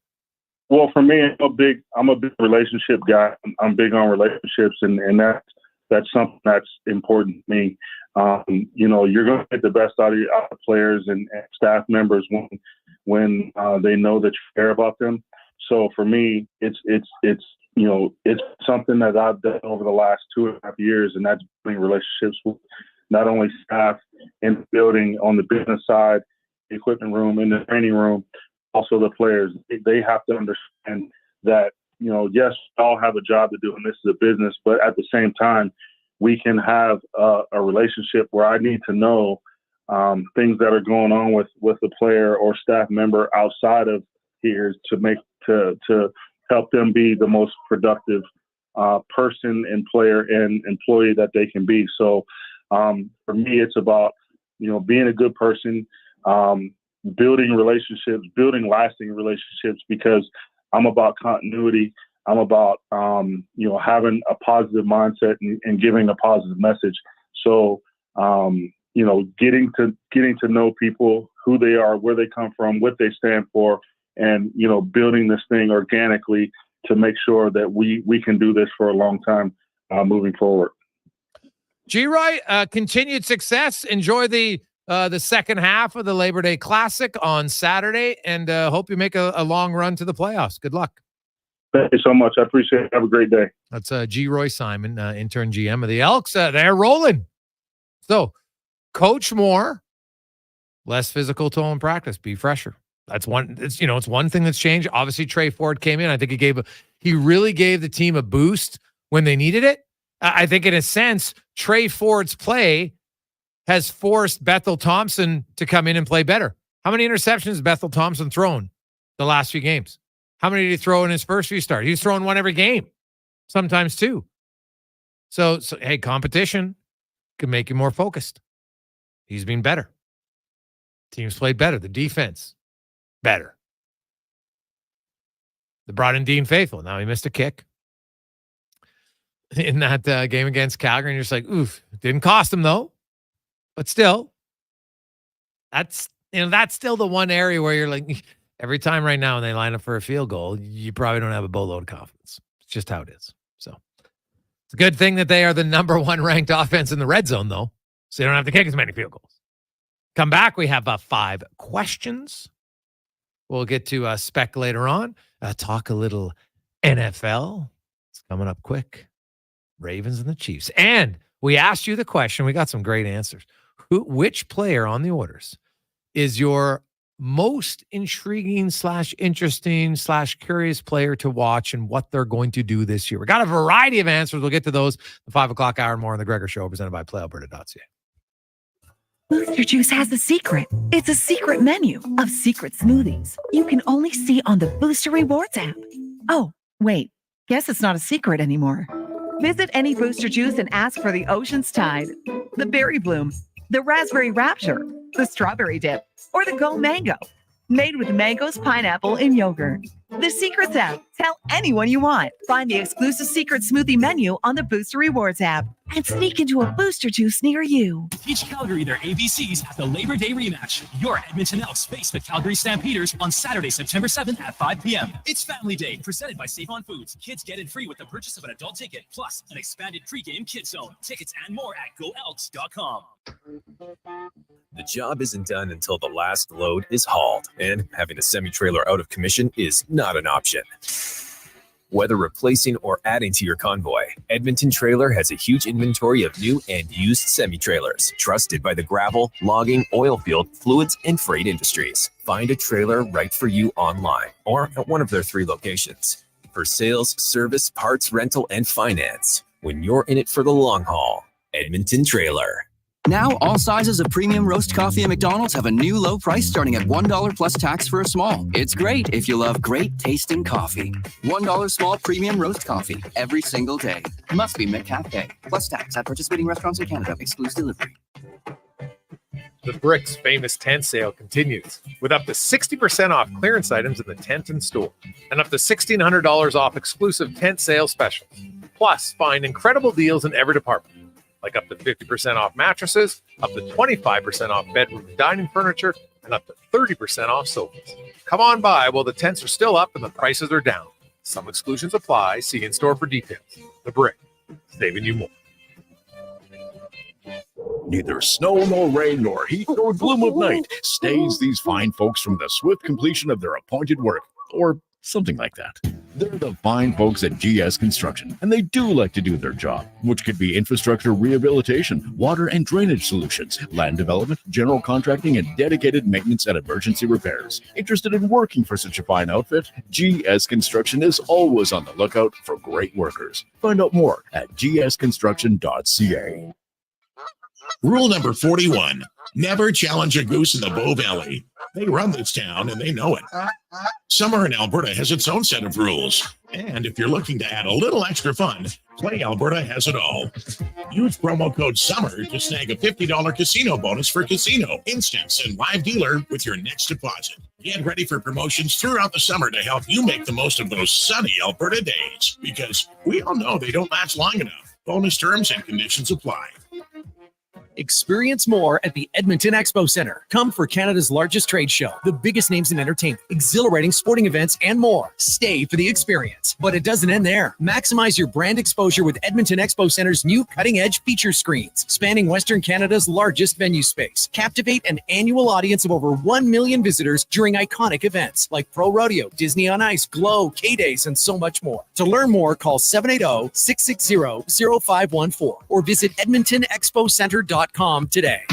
Sipping gin and juice, just trying to stay cool. And I'm sweating buckets bigger than a swimming pool. Cruise to Heritage Mall to enjoy some AC. Then my shorty hears the homies from Legacy. I say, listen, yo, where we gonna get the dough to pay Legacy from the radio? He says Legacy Heating's got a deal that's the bomb with no interest or payments flipping all year long. No money, no problems. That's the life that I choose. Chillaxing with thousands of BTU. Doing whatever the heck that was. That's how you build a legacy. Legacy Heating and Cooling. Introducing the Female Super League.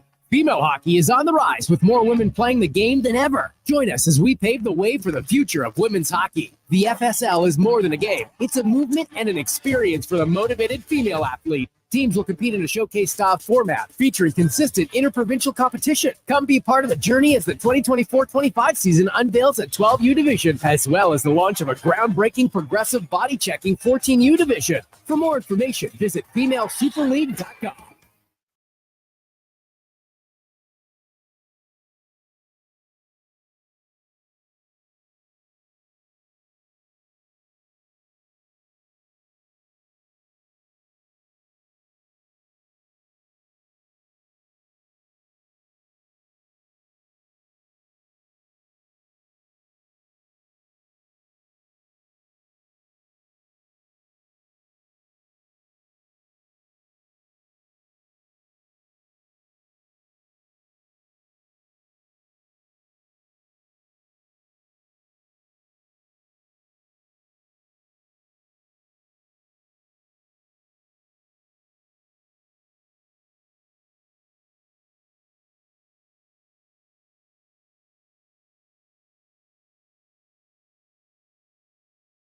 It's Jason Gregor Show on Sports 1440, Oilers Nation YouTube and Facebook. Thanks you for all of the tweets and the texts and messages and DMs about the 1 year anniversary today of Sports 1440. Thank you for listening and all the kind words. It's very much appreciated. And I've been doing it throughout the show. Big thanks. Another company that was very quick to jump on board when I want to bring it back on was Ken and everybody at the Brick, and they've been a great part of ours for a long time. And so a big shout out to them, as well as it is time now for 5 questions brought to you by The Brick. And their famous tent sale is going on. 60% off clearance items in the tent and in store right now, up to $1,600 off exclusive tent sale specials and much, much more. How about 50% off mattresses? Get in it at The Brick at their tent sale. It's time for 5 questions on the Jason Gregor Show. All right, Jason, question number 1, since we had Stan Bowman on the show earlier today, and it's available wherever you get your podcasts from. If you were in his shoes, what would be your next order of business as Oilers GM?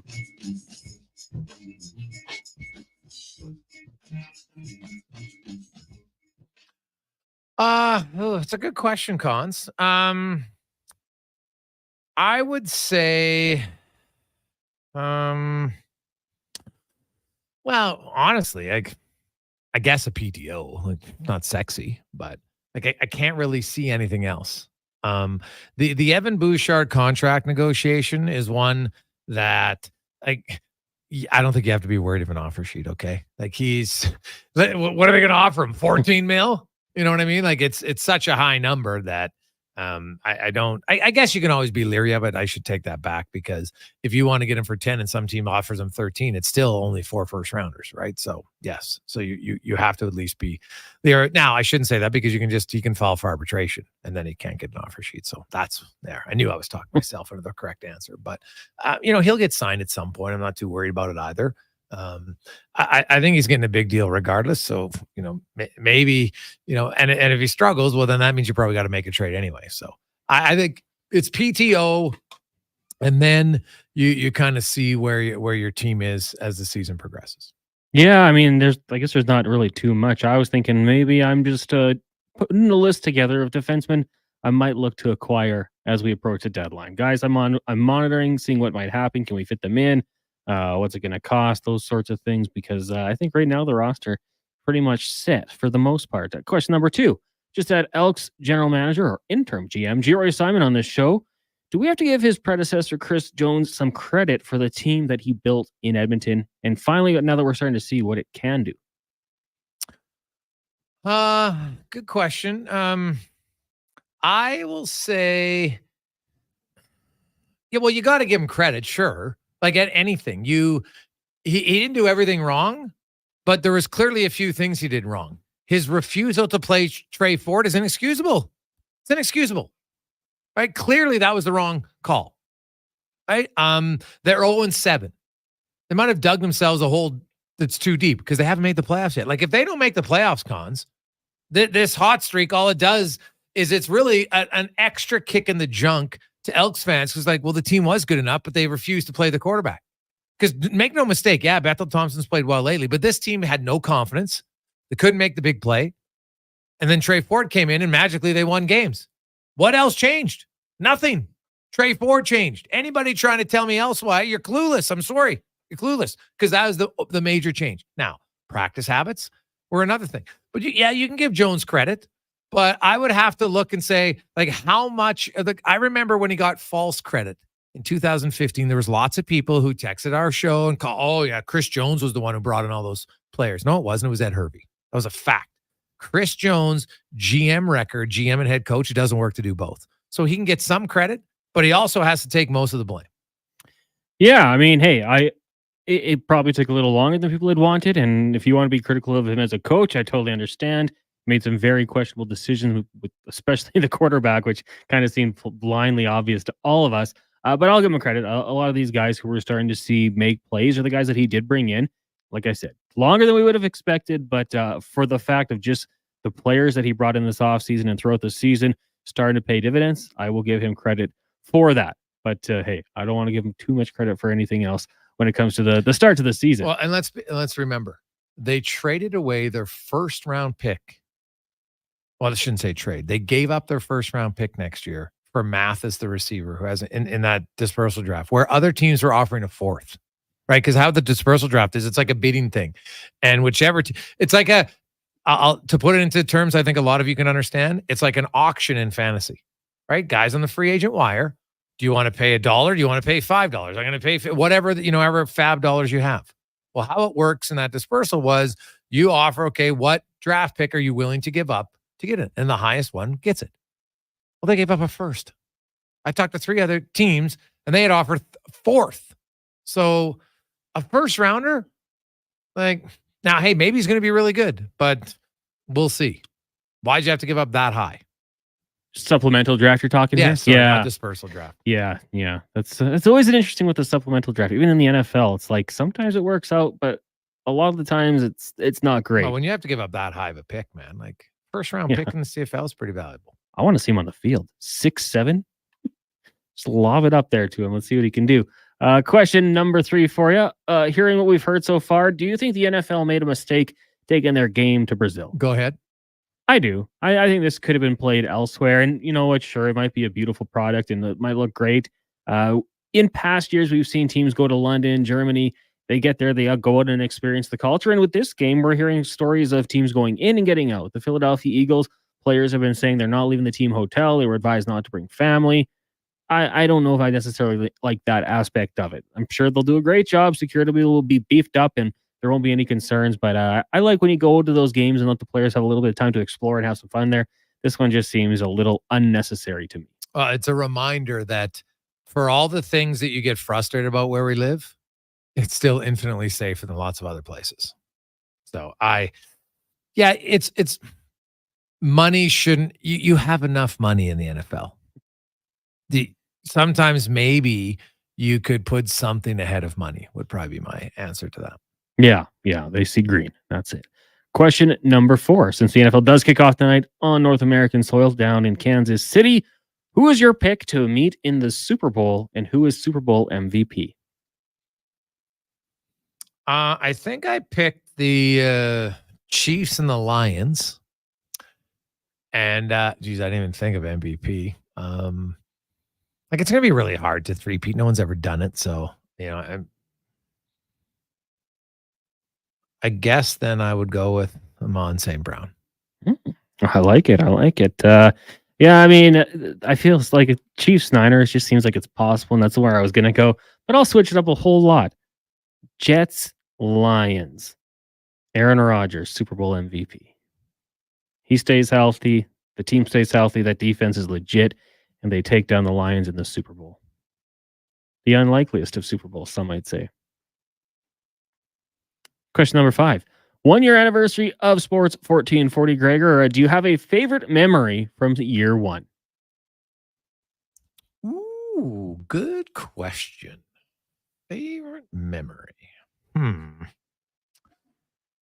Well, I guess most of my favorite things probably involve nothing that happened on air in the first year because I had to do so much important things off of the air, like talking to people, getting them to come on and want to join the station and stuff. So I guess my favorite memory, honestly, probably was just when we actually got on air, and to me, it was a lot of work in a short period of time that at times I didn't really know what I was doing, to be honest. Like I knew the basics, but there's lots of things that no. So, I would say, the first day we got on air and we never went off air. We never had any major technical difficulties. And so to me, that's probably my favorite memory. And just, seeing the improvement of people and the growth of, because we started out just as when we had just 11 hours, right? And there was music still on the station and other things. And now it's 24/7, which was my goal.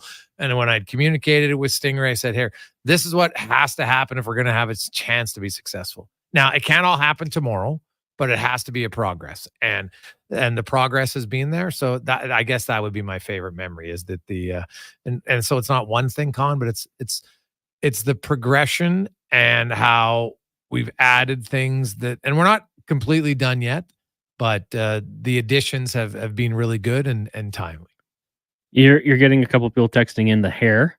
was a good memory. Yeah, for everybody else, but I get that. Yeah. Yeah, that was a good one. For me, I got to say, I think coming here and continue on Month of Giving, that was always a good one. That, the December, it's a hectic month, but just the city's generosity is always fantastic. And I couldn't say one, but Who Is It Wednesday has been absolutely awesome just to sit here and listen to the people who have came in and spoke. We had Mike Stelter come in.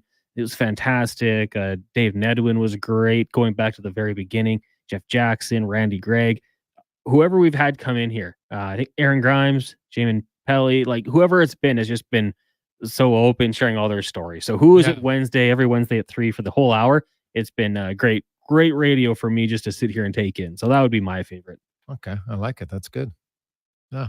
And listeners, feel free to chime in on what's being your favorite one. Maybe it's difficult, right? There's a lot of moments when you have that many hours of radio, 55 hours of radio and live radio for us. Now it's expanded, but per week for 52 weeks, it's a lot. So I'm sure everybody has different ones and different interviews, and there's different moments in different interviews that I remember from this year and many years past. I always like it when people. To me, the best thing I can get out of an interview is when someone's comfortable enough to become vulnerable in the interview and really share their story, which is hard for any of us, right? It's hard to get your friends sometimes to open up to you, or you open up to them. And that's always, to me, I view that as a big success, because it shows that, people are comfortable and we're doing something that matters. So it's kind of what I like. So awesome. It's been, it's kind of been a great first year. No question about that. And I haven't had a piece of cake yet. So, and me, I love cake. So it's in the fridge. I might have to go get a piece of that. Jeremy from Art of Cake dropping it off this morning. Oh, and it's chocolate, isn't it? It's kind of like a cookies and cream type. What? Yeah, little Oreos on top. Very good. Ooh, all right. I think there's a massive piece in there. I want to say it was Schmied or Carrie is cut up for you. Okay. All right. Well, that's good. Yeah, Schmieder loves his cake. All right. It's in really good shape, though, for a retired guy. Yeah. We'll say that about Schmieder. Right. Him and TR and Eddie Steele, all three guys. Sean Brown, too. All the retired guys in pretty tip-top shape. It's good to see. Good to see. Sean Brown will be back regularly starting again next week, which is good. And but he's going to be we're switching up the days again, just for guys' schedules and stuff. Brownie will be back early in the week like he was all of last year. So that's great, starting next week. Let's get to the Conman Sports 1440 update, brought to you by Legacy Heating and Cooling. Home with no payments, no interest for 1 year on your furnace. Stay cool all September. LegacyHeating.ca. This is a Sports 1440 update.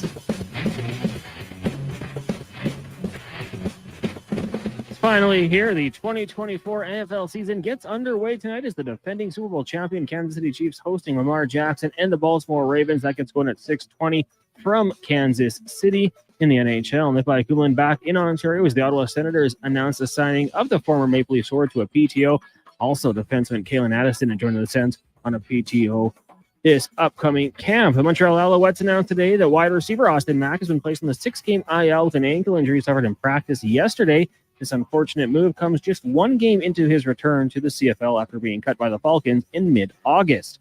Major League Baseball today, the Jays off. They'll kick off a series against the Braves tomorrow. Right now, Phillies lead the Marlins 1-0 in the top of the second. Also in the second, Nationals up on the Pirates 3-0. Finals from earlier today, the Mariners over the Athletics 6-4. The D-backs fall to the Giants 3-2. Twins over the Rays 4-3, and the Reds blank the Astros 1-0. 2 games tonight in the WNBA as the Storm take on the Liberty at 5. Then at 8 o'clock, the Mercury up against the Mystics. And from the Paralympics, Brenton Locknose winning gold in the men's 800-meter T53, and Orly Rivard gold in the pool in the women's 400-meter freestyle. Coming up in hour number 4 of the Jason Gregor Show, we'll be joined by Mark Spector of Rogers Sportsnet and Pat Bolan, the play-by-play voice of the Indiana Fever. I'm Connor Halley. This has been a Sports 1440 update.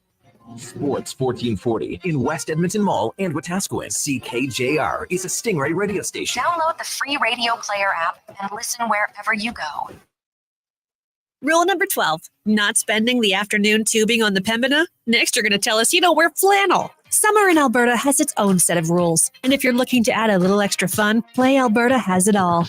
Use promo code SUMMER to snag a $50 casino bonus for casino, instance, and live dealer with your next deposit. Get ready for promotions throughout the summer to help you make the most of those sunny Alberta days, because we all know they won't last long enough. Bonus terms and conditions apply.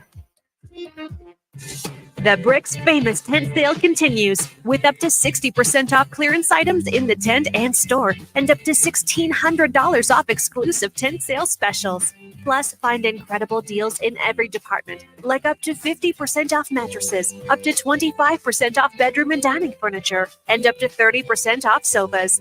Come on by while the tents are still up and the prices are down. Some exclusions apply. See in store for details. The Brick, saving you more. In 100 meters, turn right. Actually, no. Turn left. There's some awesome new breakfast wraps at McDonald's. Really? Yeah. There's the sausage, bacon, and egg, a crispy seasoned chicken one, a spicy and egg, worth the detour. They sound amazing. Bet they taste amazing, too. Wish I had a mouth. Take your morning into a delicious new direction with McDonald's new breakfast wraps. Add a small premium roast coffee for $1 plus tax at participating McDonald's restaurants. Ba-da-ba-ba-ba. Actions speak louder than words. Japa Machinery Group puts your construction plan into action with XCMG construction machinery you need. Available for rental or sale. Learn more at japamachinery.com. Ain't it beautiful? What does excellence mean to you, and how does it impact your decisions? Friends, it's Carrie Dahl, and I know that at Volvo Cars Edmonton, excellence isn't an option, it's their everything. From customer satisfaction in sales, service, inventory, and retention, they excel in all. Congratulations, Volvo Cars Edmonton, Canada's only 12-time Volvo Excellence Award winners. Volvo of Edmonton. Before every big interview, every big presentation, every big moment, I've always looked in the mirror and put on my game face. But lately, my eyes look tired, my brow looks old, and I'm starting to think it's game over. Stop thinking and start seeing me, Dr. Vance Elliott, for skin refreshing treatments designed to give you a fresh and natural appearance. He didn't make me look weird. No, he gave me back my game face. Book your consultation today at drvanceelliott.com.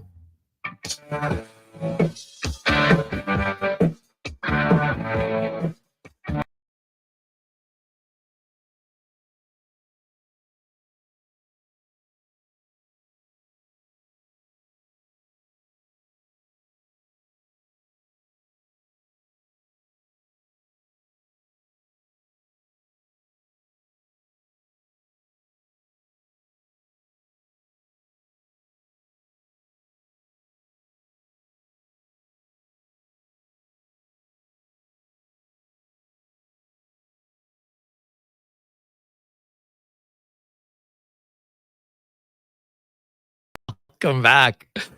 So those of you just joining us, it is the Gregor Show presented by PlayAlberta.ca. Alberta's only regulated online gambling website where 100% of the revenue stays right here in our lovely province. And the NFL is back, baby. Get in the game at PlayAlberta.ca. We had asked earlier because Declan Kruger he's got the rehearsal tonight. It's his first time as a groomsman. And we asked earlier in the show about tips on what groomsmen should be. Hey, guys, don't get your nose broke reaching for the garter and bleed all over your tux, from Darren. Sounds like that's an experience text. Oof. Well, but can you get... But the good news was the timing of that is the pictures are done. Now you've done all the speeches, everything. Now you're doing the garter. Usually that's during the dance portion, right? So, yeah, you guys really wanted to get the garter. Getting the nose broke to get the garter. That's a physical garter toss, Cons. Physical garter toss. Wonder what the other injuries were. What else happened? Well, I don't Should know. have been the other guy. Yeah, he's got the bleeding nose all over the tux, but it makes for a good story, I guess. And at that stage of the wedding, all the stressful stuff is kind of over. You know, now if you would have said you bled all over the dress, that would have been a tough one. Not good, right? That would have been a tough one. So for sure.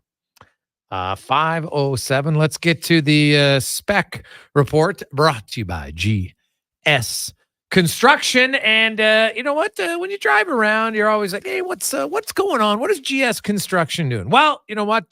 Before the overpasses and the road widening on the Yellowhead, the first thing is the relocation of all the underground utilities. And that's what they do. They're the first step in getting everything going at GS Construction. Mark Spector joins us. Spec, do you have any best man, groomsman errors that you recall in your life? Best man, groomsman errors. No, the only error would have been my first marriage, but it wasn't all that bad. That was more of the groom error, is what you're saying.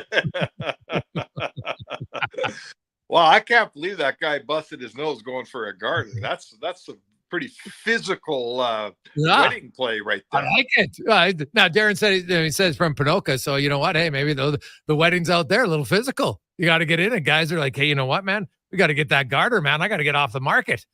Wow, who knows? There must be a shortage of girls around there if you're diving that hard for a garter. But I like it though. It's good. It's good. You know, the number one we get in from a lot of guys is the avoid the microphone if too many beverages, because you know, I think most of us have been to at least one wedding in our life where there was somebody on the mic where you were just like, oh my goodness, like end it now. I remember my cousin's wedding. Now, granted, for me, I was in my probably late 20s. And I remember sitting at a table with my cousins, and all of my aunts and uncles were at the table to our right. And it was on the other side of the family, not my cousin. It was her husband's side of the family. And this guy got up, and oh my goodness, he was the MC, but obviously he got a little too buckled during dinner. And afterwards, Spec, like it was a train wreck. But there was one time, and he's telling a speech, and it was so kind of offside for what he was talking about. And all I was doing was watching the reaction of my aunts, and I was dying laughing. And we still talk about it. Like, it's so funny. Like, he was making all these just like sexual innuendos and just not the right time or place. Oh my God, that one was good. And then when one of my buddies got married, there was a haiku. You had to get them to kiss. They made a haiku, and one of the uncles got up with the haiku, and it was very R-rated about shagging his wife. Oh my goodness. I saw my buddy's dad when his brother, because he was the uncle, when he got done for the mic, and he beelines over and he's just giving it to him. And I was so happy because I'm like, God, we're in our 20s. I was expecting one of us to be the ones who did it, but it wasn't. So I was like, this is such a relief. Who knows a haiku off by heart? Like, are you kidding? Well, he came up with one. You had to rhyme. You kind of had to come up with one. You made your own, right? So yeah, right. Yeah. Tough. 575. I think that's the haiku. I think it's 575. Doesn't even have to rhyme. It's just all about the syllables. Yes. So it was not a great one. Well, it was great for us because it's not when it's not you. It's always funny. Yeah. It's not your wedding. Well, it's not you or your wedding. There's nothing like watch the guy make an ass of himself behind the mic. So yeah, that would be my normal one. We had Stan Bowman on the show earlier today. Yeah, I heard a bunch of that. And I'd asked him kind of, the experience, and he got into it more about, and he really, really kind of doubled down on the fact that, you know what, the key error, if he looked back on, was trying to think that your team this year is going to be the same. We're going to bring back a lot of the guys. And without saying it, I think a Brent Seabrook's name would come up there and some others. And to me, I think that's something moving forward. Like, it's a no-brainer to sign Connor McDavid to an extension. It's a no-brainer to sign Evan Bouchard to an extension, right? Those guys are elite players in the case of McDavid. Bouchard's really young, was an elite defenseman last year. There's not much risk there, right? It's going to be in a few years when you have some of the older guys' contracts come up, and then what happens? And that's what I'm going to be fascinated by. Well, I mean, on this roster, Hyman's one of those guys, but he's signed for a long time. New just signed for a long time. Those guys, by the time they come up, whatever. I think we're talking about a guy like Ekholm, and I think when Ekholm comes up, what's he got left? A year after this one? No, he's up the same time McDavid, same time Skinner, same time Arvidsson, same time Henrique. Okay, well, Arvidsson, let's figure him out. Ekholm is a guy that have been a veteran around here for a long time, a big part of the team. He'll play here for a while. There's probably a perfect example of a guy who you have to have the wherewithal to say, Matthias, we love you. You're if you want to play here, we'll have you, but it's got to be for a low number. If you want to finish your career here, it's got to be for a low number. Brent Seabrook was hard in Chicago because he was a giant part of that team, right? He was a massive, massive part of that Stanley Cup team. And yes, it was a mistake to give him a big long-term deal. It was a mistake. It would have been really hard to, you needed to talk him into staying for much less than he stayed for. That contract didn't work out for Sam, but that guy was the heartbeat of the team. He was a big, big player in that club. Yeah, and it's true. He was like at Cone when his contract's done, he'll be 36, and he's not going to get $6 million. I don't think. He can still be playing well, and I think it would be, hey, if there is like a transition in place, and you've got some young guys, and Matthias Ekholm resigns for like a year, maybe 2 at a lower deal, well then that can make sense. Much lower deal. Yeah. Much lower deal. That's where the conversations are going to go, and. So every situation is different, but they're going to have to make really astute signings. And even the challenge spec is going to be, like, let's say Connor Brown has a good year again, we'd like Connor Brown back, but at what price point? Because let's say he scores 18 goals. Well, he might not score 18 again, right? He might only score 14 or whatever. So, those smaller deals, might end up, I think sometimes they're the more difficult ones because like Connor McDavid, everybody knows, hey, Connor McDavid's elite. And if he doesn't score 120 points, well, he'll score 100 points and no one's really going to complain that much, right? Whereas, you get another guy that you give him $3 million and he doesn't come close to it. Well, even though it's a much lower number, it seems to bother you and it seems to impact you more. Oh, no, for sure. There's core players and then there's the rotation around the core and you can't get locked in with everybody. You got to decide who you're locked in with, who's here long-term, who are going to be the core, and then the satellite players, they're going to have to change, and frankly, if your core is good enough, it's easy to draw in the satellite guys. We're seeing that now. It's the Janmarks want to play here because they think they can win. The Henriques want to play here because they think they can win. You can find those guys. Look at Skinner. He's a random guy from around the league that can score like crazy. He's coming here on a 1-year deal. There may be, by the time McDavid's done around here, there may be 6 or 7 more Jeff Skinners showing up here. So that's just the way you build a team, man. They don't all get, you've already got guys like Hyman and Nugent Hopkins on long-term deals, and now you're going to have your top 4 core guys on long-term deals. Everybody can't be on a long-term deal. That's just how you build a team. Mark Spector joins us, Sports 1440, Oilers Nation, YouTube and Facebook. We had G. Roy Simon's GM Day on the show today. We had G. Roy Simon on, and he talked about his biggest message when he took over was more coaching, less physical stuff in practice. And they also did admit, hey, Trey Ford coming in, give a big boost to the team. There's no question about it, right? And hey, you know what? It maybe lit a fire under Bethel Thompson because he hasn't thrown an interception here the last few games after being an interception machine early on in the season, and so that's obviously really helped their team. It's a fascinating thing, Spec, because, usually the old adage is you don't use your job due to injury, right? That's kind of what it is. So when do you think, but Bethel Thompson played really well. What do you do? And when do you give Trey Ford an opportunity again? Well, if Bethel Thompson doesn't open the door, it's going to be a bit of a problem. And I don't know what kind of guy Trey Ford is, but if he watched Bethel Thompson in that game in Calgary, and if I'm Trey Ford and you're asking me, how could I justify saying it's my start for the Labor Day rematch at Edmonton? It's Bethel Thompson's start. I get the you can't lose your job to injury thing. I'm not sure that there's no promises in pro sports, man. Bethel Thompson's grabbed a hold of this thing. He's not letting go right now, and he's winning. And I know winning means everything in every pro franchise, but there isn't a pro franchise I've been around for a long time that needs more wins to get themselves moving here than this one. Bethel Thompson is winning. Bethel Thompson is starting. Spec, do you follow the NFL? You a big NFL guy? Yeah, I do. Yes, I'm looking forward to the game tonight. I got a bit of a dinner, so I'll probably end up watching it later. But for sure, man, I'm like every guy out there. When the NFL gets going, we're in the best time of year, man. And I'm the game tonight. Isn't the game in Brazil tomorrow night? Tomorrow night it is, yes. Yeah. So listen, a Sunday afternoon in November and October when the weather gets a little crappy, there's nothing better than sitting around watching some football relaxing. Yeah. True. Well, Spec, have a good one. We will chat with you tomorrow. And hey, thanks for being part of year one here on Sports 1440. Yeah. I meant to say, I'm wearing you're not looking at the screen, but I'm wearing my Action Electrical hat as we speak. But congratulations, man. You took a big risk on this thing. I know that, you had to do a hell of a lot of work to get this thing off the ground. It's a better station today than it was a year ago. And a year from now, it'll be even better. And this thing's flying along, and we got another season to come. I'm proud to be part of it, man. And congratulations. You're the guy that fired this thing up. You've done a pretty good job so far.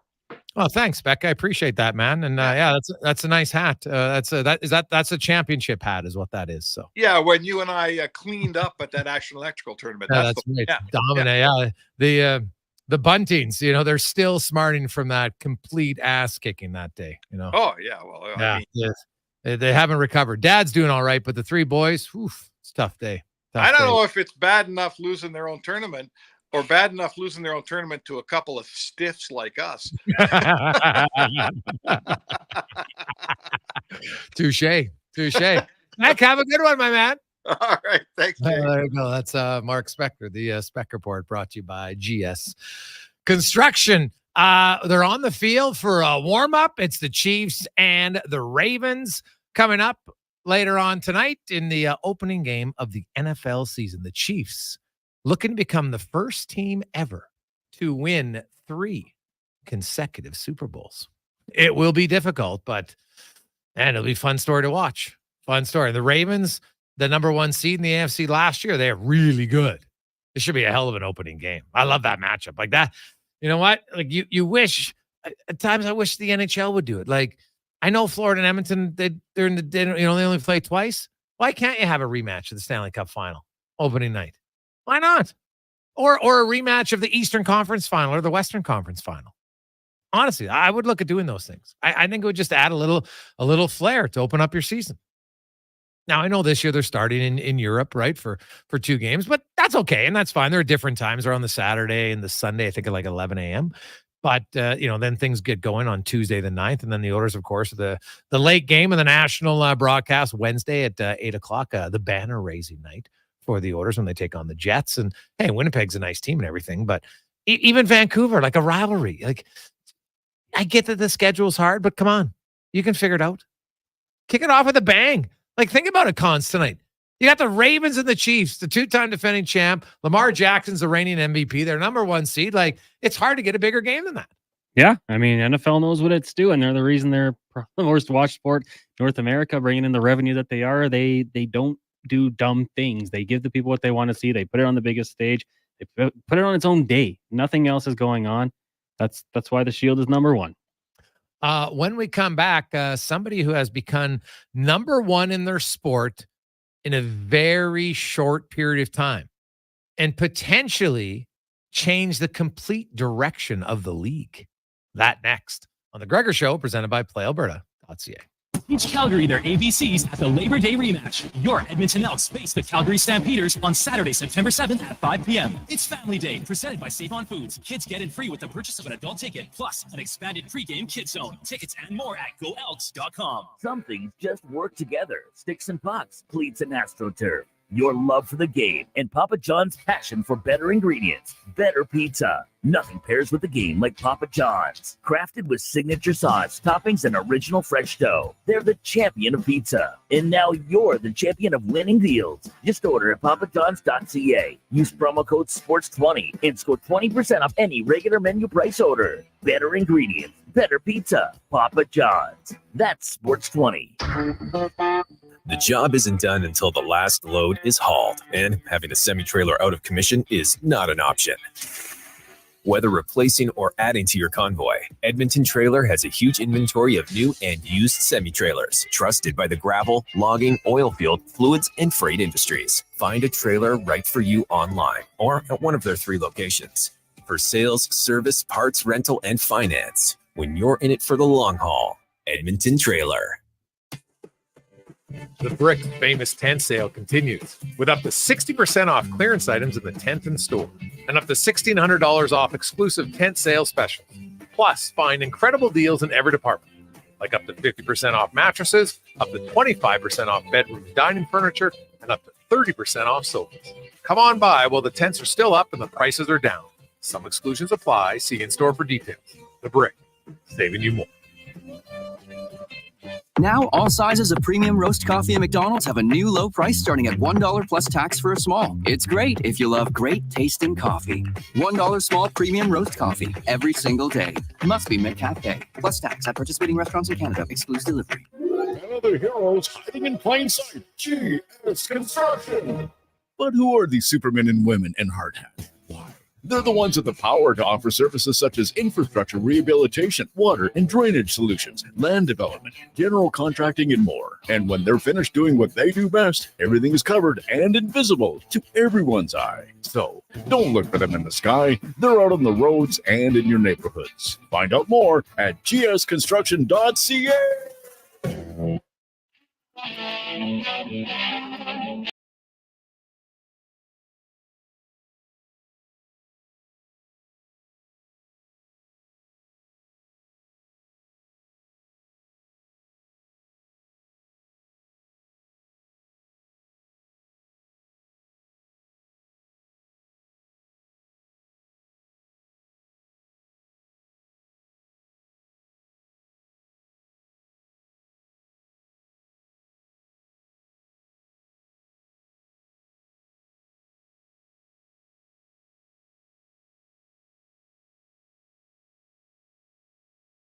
The do's and don'ts for groomsmen at the wedding. Guys, number one, make sure the groom isn't hungover for the wedding. Oof, good one. Very good one, Corey. Right? That's a smart guy. Hey, you say, you know what? If someone's trying to get him a shooter the night before, I'll take it. You take the bullet. Because yes, he needs to be with no cobwebs, shall we say, around it. Now, let's go in the room, brought to you by Action Electrical, where you can take action on your savings right now. Solar, it's growing. It's a place to go if you want to save today and long term on costs on power bills. Go to actionelectrical.net, whether it's for your home or commercial building. They'll help you out. And speaking of savings and speaking of growing, there are a few athletes that we've seen some that have come in and that they helped a league maybe really expand and grow to new levels. Some players have done it. The WNBA has been around for a long time, but Caitlin Clark emerges in the league this season, and she's taken the league by storm on the court, but also in the growth in crowds, in TV revenue, and is going to line the pockets of all of the other players in their league. And really, you probably got to go back to Tiger Woods. I'm not saying she's going to be as good as Tiger Woods, but Tiger Woods grew the money in golf to levels we'd never seen before. And Caitlin Clark already early on is going down that side. Now, maybe not to the level that golf is going to get, of course, but if you just look at it when we're talking percentages and what she's done in a short period of time already, what happens in 2 or 3 years? It's a big deal. And from the Indiana Fever and Pacers sideline reporter, he's the voice of the Fever, sideline reporter for the Pacers, Pat Bolan joins us. Pat, welcome to the show, man. How you doing? I'm doing well. I appreciate you having me. Well, Pat, you see it up close and personal, and it's not just in Indiana. Obviously, we know, the crowds are sold out. It's going crazy there. But just like Fever Mania and what Caitlin Clark has done as a rookie to create more awareness than this league has really ever seen. Yeah, that's without question. I think the Tiger Woods comparison is probably very good. Look, the WNBA was in a good spot before Caitlin got here. It's been on an upward trajectory. She'll be the first to tell you she's not a savior for the WNBA. But what her presence alone has brought is it's just turbocharged all of this slow and steady growth that we had seen over the years. I mean, the TV ratings are through the roof. The attendance numbers are through the roof. We have the good pleasure of getting to travel on the road with the team. And every arena we go to, I mean, you can't find an empty seat in those arenas. And the WNBA product, in my opinion, has been very good for a very long time. It hasn't gotten the attention it deserves. And I think that's to me, maybe the best part of all of this is Caitlin Clark has brought in so many new fans to the game and to the league. And I can't tell you how many people that I've spoken with or interacted with on social media that came in to watch Caitlin Clark and watch the WNBA for the first time. But they are now diehard Kelsey Mitchell fans. They're diehard Lexi Hull fans. And assuredly that's the case of players on other teams as well. So it's just been a phenomenal experience. You know, she has handled all of this pressure with such class and grace and intelligence. I mean, it blows my mind that she's 22 years old. She says the right thing every single time. And she gets asked all sorts of different questions and questions where people are trying to trap her or bait her into saying something. And I'll be honest, her play on the court has been stunning, but I've been just about equally impressed with how she's handled herself off the floor too. Yeah, it seems like a very bright person, you know, in that regards, and at a very young age understands her role in the league, right? She's either really smart or has a really good support system around her that's given her some good advice and good support. The one thing about her that I found interesting, now granted I haven't listened to every interview, but I haven't really heard her complain at all about the play in the league, and everybody's freaking out about, flagrant fouls. And it's really one team, right? Like and I love it. There's a rivalry, right? Like there's a rivalry in the NBA. And I don't care what league you're in. When you have a rivalry, that's what you want. And if Angel Reese and her team are the bad guys or the bad women and the Fever, that's great. You need that in sports. But Pat, you watch it up close. Like I've seen some of those fouls. Like, yeah, like, I don't know, maybe I'm wrong because I've seen some really hard fouls, but Caitlin Clark doesn't seem fazed by it. Are other people more sensitive about this than she is? You know, that's an interesting way to phrase that question. And I think the answer might be yes. And I look at it from a couple of different angles. Has she taken maybe more hard fouls, or in the case of, I'll just use the Kennedy Carter one very specifically, a cheap shot, more than the average player? That's certainly true. I also think, you know, when you are a young star player in any sport, that also tends to be the case. There's sort of a pecking order in a league, and hey, can I do something to try to get this young player off his or her game?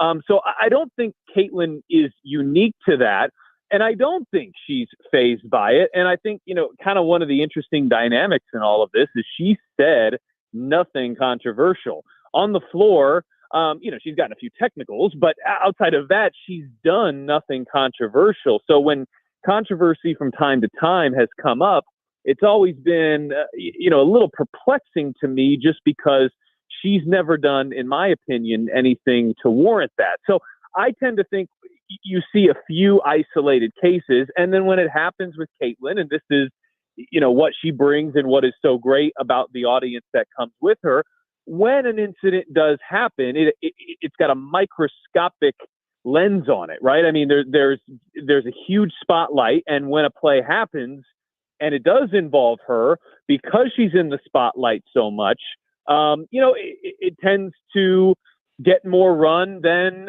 that play that might happen in another game. I tend to think the Kennedy Carter incident was a cheap shot, uncalled for. The refs got it wrong in the moment, but to their credit, they corrected it and eventually got it right after the game. Beyond that, to be honest, I haven't seen too much that would warrant any sort of negative play or dangerous type of play. And I don't think really any of what she's gotten has fazed her at all. What about the fact, Pat, that the Fever have now won 5 in a row and have moved up? They're into a playoff position. And, you know, like a lot of people thought this was, you know, hey, you get a high pick, guess what happens? You're not going to be that good the first year. That's just how it is in every sport. But, you know, they're now in a playoff spot here and are rolling. Where, you know, how good can this Fever team be? And, you know, and Caitlin Clark, you know, we had Stan Bowman, the GM of the Orders, on earlier, talk about the great thing about young players is the evolution of them from the start of the year to the end. In a lot of cases, you know, they're going to improve because they still got lots of room to grow in their game. And, you know, how much has this young Fever team grown? And, you know, how serious of a playoff threat do you think they are when the playoffs come around? Yeah, they've grown a remarkable amount. And I think something that maybe doesn't get enough attention is when you're in the WNBA and you're in a season like this, everything happens twice as quickly as it does in the NBA because you play 40 games instead of 82. Yeah. So you don't have 6 months to adjust. You don't have the amount of time NBA players do. You don't have a summer league. In Caitlin and all rookies, especially this year with the Olympic year, the season started 2 weeks earlier than it normally does. She got out of that championship game, and like 2 days later, she was in Indianapolis. So you aren't afforded a lot of the luxuries that rookies in the NBA are, and frankly, young teams. The Fever have back-to-back number 1 overall picks. Aaliyah Boston's a second-year pro. You never know it by looking at her, but she's still young, learning and adjusting too.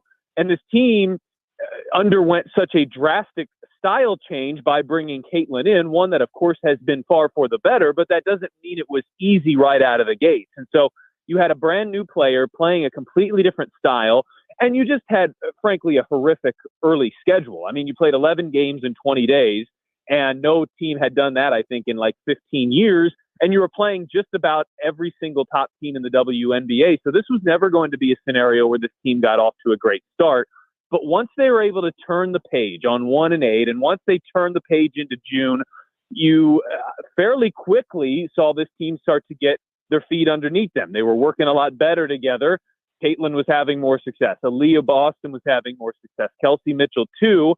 And then that was kind of tier 2 to me, kind of that adjustment phase. And then they did get the Olympic break. A silver lining of Caitlin not being on the Olympic team meant she got some time to rest. She got a lot of time with her teammates to work, and that, no question, has benefited Indiana. What's felt like phase 3 of this season has been the Fever out of the Olympic break, where they have been elite. They're 7-1 since the Olympic break. That's tied for the best record in the WNBA, and they're 16-8 over the last 24. So after that 1-8 start, they have been playing like a top 3 team in the WNBA. Now, New York and Las Vegas are 2 teams that are absolute powerhouses. Vegas has had a little bit of a down year, but they're back-to-back champions. They're not at that tier yet, talent-wise, experience-wise. But after those 2 teams, there really is nobody out there that you look at and go, the Fever would really, really have to play well to beat them. That's not to say they'll win a playoff series, but I think they're going to be in a pretty good spot here to potentially make some noise. And I can guarantee you, save the top couple teams in the WNBA, that other teams are looking down at the standings and they're seeing Indiana and Phoenix and Chicago and Atlanta, and they're going, anybody but the Fever, anybody but Indiana right now, because they're playing so well here lately. Pat Bolan joins us, voice of the Fever, sideline reporter for the Indiana Pacers in the NBA. You look at them coming out of that Olympic break. I know there's lots of people that were frustrated that Caitlin Clark didn't get put on the Olympic team. From the Fever perspective, they're probably loving it. Because really, what's odd in a weird way about the WNBA is players don't really get a break, right? They come out of their college season if you're a young player, and boom, you're right into the season. And I wonder if you've talked to Caitlin, like, how much did that break help her? How much fresher do you think she is? And maybe even the whole team, because they're young. It helped massively. It helped the whole team massively. You know, should she have been an Olympian? I mean, it's really just odd to watch her play right now and to think that she wasn't selected for the Olympic team. Now, again, when they made the selection, she wasn't playing at this level. I get that. But it's really hard to believe that she wasn't on the Olympic team when you're watching her play right now. But that point and the point you're making and the question you're asking are 2 completely different things, which is, once she did not make it, there were plenty of positives about that. She, frankly, and all rookies really needed a break. They had come out of their college season and immediately jumped into the WNBA. So I think first and foremost for her, to have a moment to exhale physically and mentally was massive. Christy Sides gave them, I want to say, like a week and a half to 2 weeks to just kind of do their own thing, to exhale, take a quick vacation if you want, and then bring them back for 3 weeks or so, make sure they're back into shape, and then make sure they're working on everything they need to and develop chemistry and cohesion. So while Team USA was over in Paris and winning the gold medal, and many of the top players in the WNBA were over there, for the Fever, they were all together. They were all working on their chemistry. They were all getting better. They were all getting a moment to just kind of exhale and regroup mentally and physically. And so there's no question that when you see this team come out of the Olympic break, perhaps playing better than anybody, that's the reason that happened. It was huge for her, but it was huge for everybody around her too. The cause and effect there is undeniable. Lastly, the growth of the league, the WNBA had been growing and, had gotten on pretty solid ground here recently. But, the Caitlin Clark effect, I don't think you can overlook it, Pat. And I don't know if you've talked to people around the league, like what type of growth are we talking about and how significant do you think it's going to be next year when it comes to, payment and everything else for other players in the league?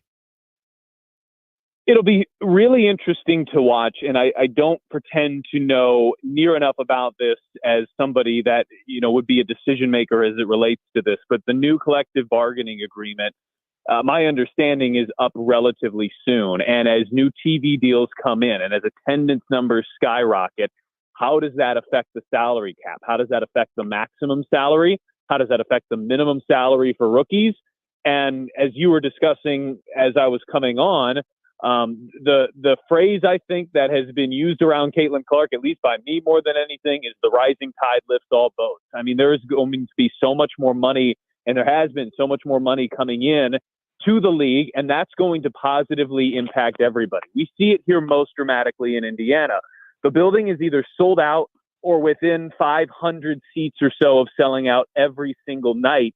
And look, the Fever have had decent attendance in the past, but we're talking about tripling the attendance numbers. I mean, we're talking about 10 times TV ratings and 10 times sales in terms of the team store and gear and those type of things. So it'll be really interesting to watch. I don't know the answer to your question. I think I've kind of just been along for the ride, like so many of us here from the beginning. This all happened so quickly, right? She declared for the draft, I think, in March, and then all of a sudden she's on the Fever, and no one really knew how the audience was going to carry over, but it's been strong and it's been dramatic.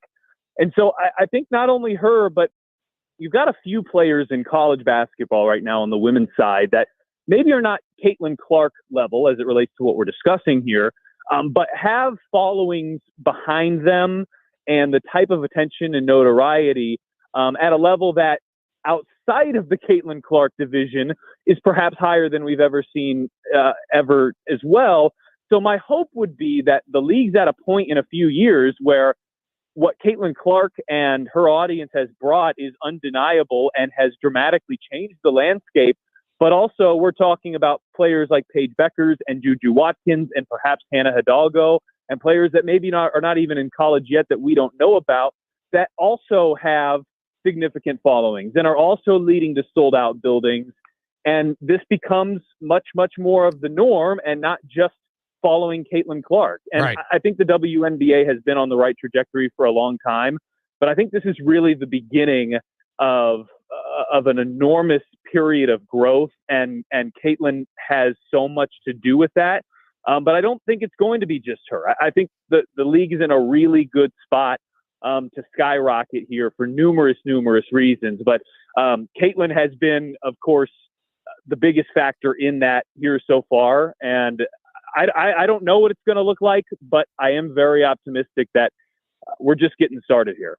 Pat, it's very well said that there obviously has to be others, but there's usually one catalyst, and then, other people get to, oh, geez, look at this player. Oh, man, look at that player. And, oh, she's great. And, geez, A.J. Wilson and, Cooper or Lloyd or Stewart. Go down the list of whoever you want. You mentioned Kelsey Mitchell, right? There has to be other really good stars for a league to truly grow. It just can't be on the backs of one person, but somebody kind of was the match to get the fire going, and it seems to be Caitlin Clark to take him to that next level. Great stuff, Pat. We appreciate it. We'll talk to you again when the playoffs come around, and, of course, during the season with the Pacers. Have a great day.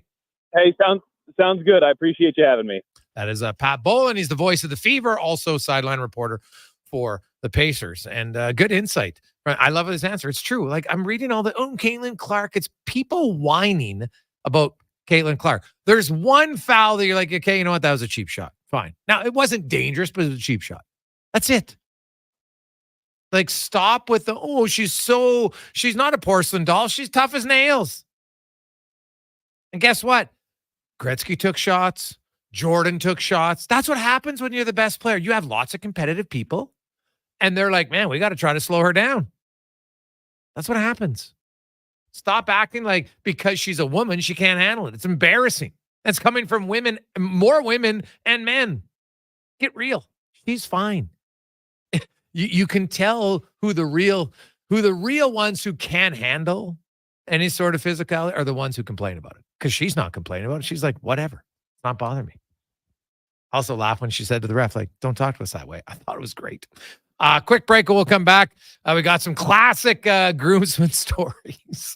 Of course, Cam Tate's involved in one of them. What a beauty. And we'll get to some more texts on the orders and more on the Gregor Show, presented by PlayAlberta.ca. Wrap up a very busy anniversary edition of the Gregor Show on Sports 1440, presented by PlayAlberta.ca. And get your thoughts in 833-401-1440 in our eWell inbox. Now, all sizes of premium roast coffee at McDonald's have a new low price starting at $1 plus tax for a small. It's great if you love great tasting coffee. $1 small premium roast coffee every single day. Must be McCafe. Plus tax at participating restaurants in Canada. Excludes delivery.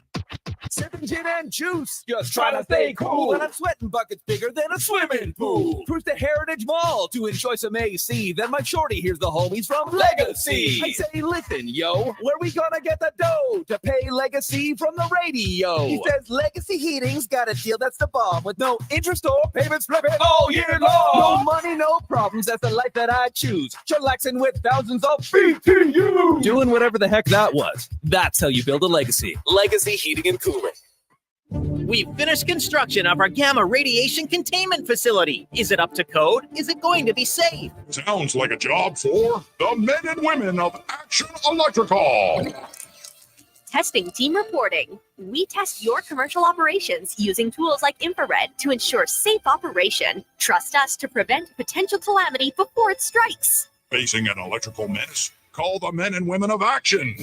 Operating throughout Alberta at actionelectrical.net. Beautiful. The inventory is unprecedented. Volvo Cars Edmonton is proud to boast an amazing selection of in-stock Volvo XC40s, 60s, and 90s. Visit Volvo Cars Edmonton today and experience the exemplary service you've come to expect and the affordable luxury only found with Volvo Cars Edmonton, Canada's only 12-time Volvo Excellence Award winners. Experience the difference. Volvo of Edmonton. Rule number 116. In Waterton, walk with a lean. The wind will always prop you up. Summer in Alberta has its own set of rules. And if you're looking to add a little extra fun, Play Alberta has it all. Use promo code SUMMER to snag a $50 casino bonus for casino, instance, and live dealer with your next deposit. Get ready for promotions throughout the summer to help you make the most of those sunny Alberta days. Because we all know they don't last long enough. Bonus terms and conditions apply. When it comes to your health, trust Dr. Bryce Henderson for expert care in hip and knee replacements. With years of experience and advanced techniques, Dr. Henderson helps you regain your mobility and quality of life. Your health is my priority. Let's get you back to doing what you love. Put your health in the hands of a trusted expert. Book your consultation with Dr. Henderson today. Visit vitalsurgicalspecialist.ca or call 587-391-7864. You've got a go-to coffee spot, a trusted barber, even a lucky game day jersey. But when it's about looking your absolute best, there's only one name you need. Mr. Dirk. Family run since 1939. We're experts in crafting impeccable tailor-made suits and offering a wide variety of everyday styles. Pair that with personalized one-on-one fittings and the convenience of on-site tailoring. Mr. Dirk elevates your style game. Visit our Edmonton store or explore MrDirk.com. Score big on style with Mr. Dirk. Legacy Heating and Cooling is your supplier of maximum comfort, bringing you the cool AC you need. You just have to call Legacy. Call Legacy for comfort at night when the hot air suffocates you. Call Legacy. Call Legacy for comfort in your wallet with no payments or interest for 1 year. Call Legacy. Call Legacy. You deserve comfort. Cool off today with AC from Legacy Heating and Cooling. They say at any given moment, only 7% of people are looking for a car, and that 7% notices advertising for cars. Everyone else, 93%, doesn't even hear it. So this ad is just for the 93% who aren't going to really notice any car ads right now anyway. Hey, it's Scott here from Sherwood and St. Albert Dodge. And I hope you, yes, you, the person listening right now, I hope you have a great day. Anyway, that's it. I'm done.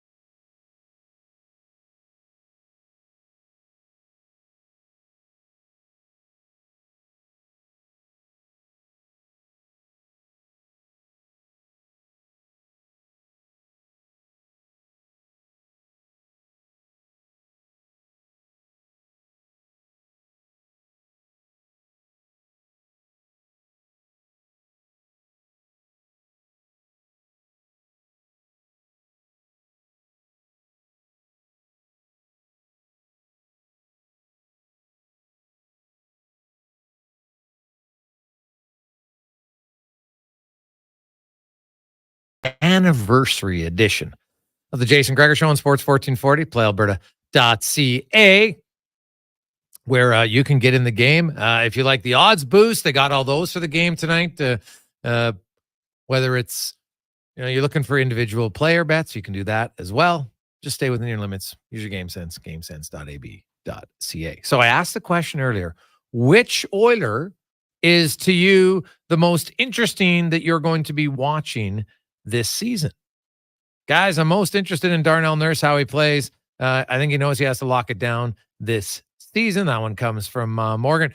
Guys, I'm curious about Nurse. I actually think him and Coffey, Nurse is going to have a bounce back years and silence the haters, as that one comes in from Peter. We got lots more coming in on well, Arvidsson, I think, is getting a lot of votes from many of you. And remember, so the player we asked wasn't, who you're looking for because you're concerned. It was more like just who you're kind of like, I'm interested. Now, maybe it's you're interested because you're concerned, or maybe you're just like, well, how good are they going to be? Hey, guys, to me, it's Jeff Skinner. Never made the playoffs, comes into a team that's got cup aspirations. How's he going to do? Is this going to just light a fire under him? That comes in from Allison. It's a good question. Man, if you're Jeff Skinner, I just got to think, because you've gone into seasons, I think we're good. This is the first time he comes into a season, is like, man, the team I'm on, they're good. And for a player who doesn't rely a lot on the power play to score goals, I think that's massive. And I think we'll have to do this question. Well, I have a question for Skinner tomorrow. Out of 82 games, let's assume he plays all 82. How many of those games is he the primary winger on McDavid's line? How many games is he the primary winger on Draisaitl's line? I think he's going to find his way on 97's wing. Connor Halley a little bit more. And, Draisaitl, Nugent Hopkins can play together. I think they'll put for sure, I think Arvidsson's going to play there. Hyman's going to play with McDavid for sure. And I think Arvidsson and Draisaitl, both of them got a little bit of a bite to their game.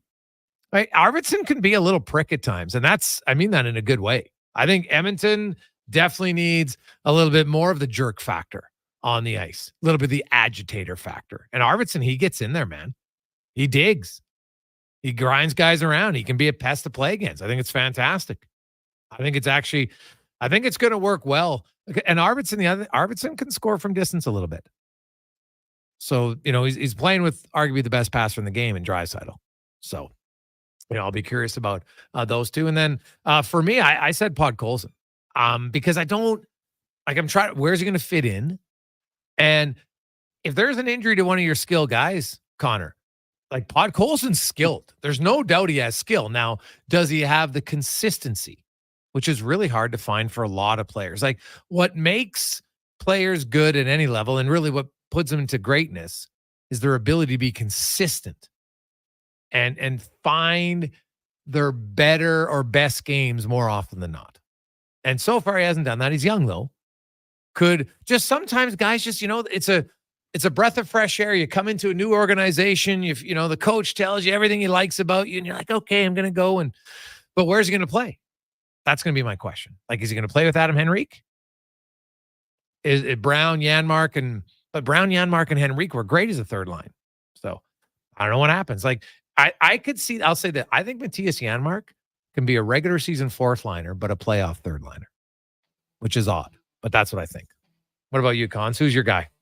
I think on the back end, Emberson. I'm really intrigued to see what he good can one. do. I mean, if he plays well, then that's a great hole that has been filled by this coaching staff and management. And if he doesn't quite live up to what they hope, then you're looking to add to the depth of that right side. So he'd be one to watch out for. But the others you named, I think, all a great answer. I've actually talked to a few Canucks friends who say Vlad Colson is someone they're going to be watching. Don't like the Oilers, but intrigued by his upside. We'll see. Ravens-Chiefs game is delayed a little bit due to the weather.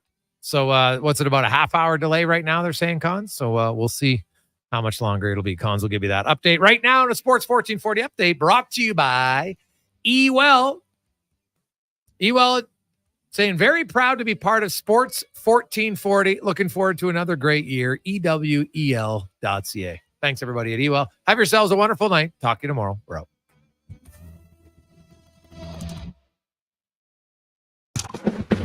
This is a Sports 1440 update. Finally here, week 1 of the NFL season kicking off as the Chiefs look to defend their Super Bowl title, taking on the Ravens. Kickoff set for 6:20. Both sidelines and fans were asked to make their way to the concourse due to weather in the area. Kickoff set for 6:20 Mountain Time. No official change as of yet. Some news from the NHL. It's PTO season. Nikolai Kulemin heading back to Ontario with the Ottawa Senators, signing a PTO, as is defenseman Kalen Addison from the CFL. The Montreal Alouettes announcing today that wide receiver Austin Mack has been placed on the 6-game IL with an ankle injury that he suffered in practice yesterday, just 1 week into his return after being released by the Atlanta Falcons. For the Paralympics, Brent Lakatos won gold in the men's 800-meter T53. And Aurélie Rivard winning gold in the pool. The women's 400-meter freestyle. With that, Canada now up to 20 medals. That is good for 14th place. Major League Baseball, 3 games underway right now. In the 5th, the Phillies lead the Marlins 1-0. Pirates up on the Nats 6-3 in the 4th. And in the 2nd, the Rockies and Braves tied at 1 apiece. Earlier today, Reds over the Astros 1-0. Twins get past the Rays 4-3. It was the Mariners over the Athletics 6-4. And the Diamondbacks fall to the Giants 3-2. Later tonight, Rangers hosting the Angels, and the Tigers take on the Padres. And in the WNBA, right now, Liberty lead the Storm 40-36. Jonquil Jones leading the way for the Liberty with 10 points in that one at halftime. Later tonight, the Mystics taking on the Mercury. That'll do it for us here on the Jason Gregor Show. Coming up next at Fox Sports Radio tomorrow morning, Kevin Carius, Eddie Steele, and Brandon Douglas, 7 a.m. on the Kevin Carius Show. I'm Connor Halley. This has been a Sports 1440 update. This is Sports 1440, a Stingray radio station.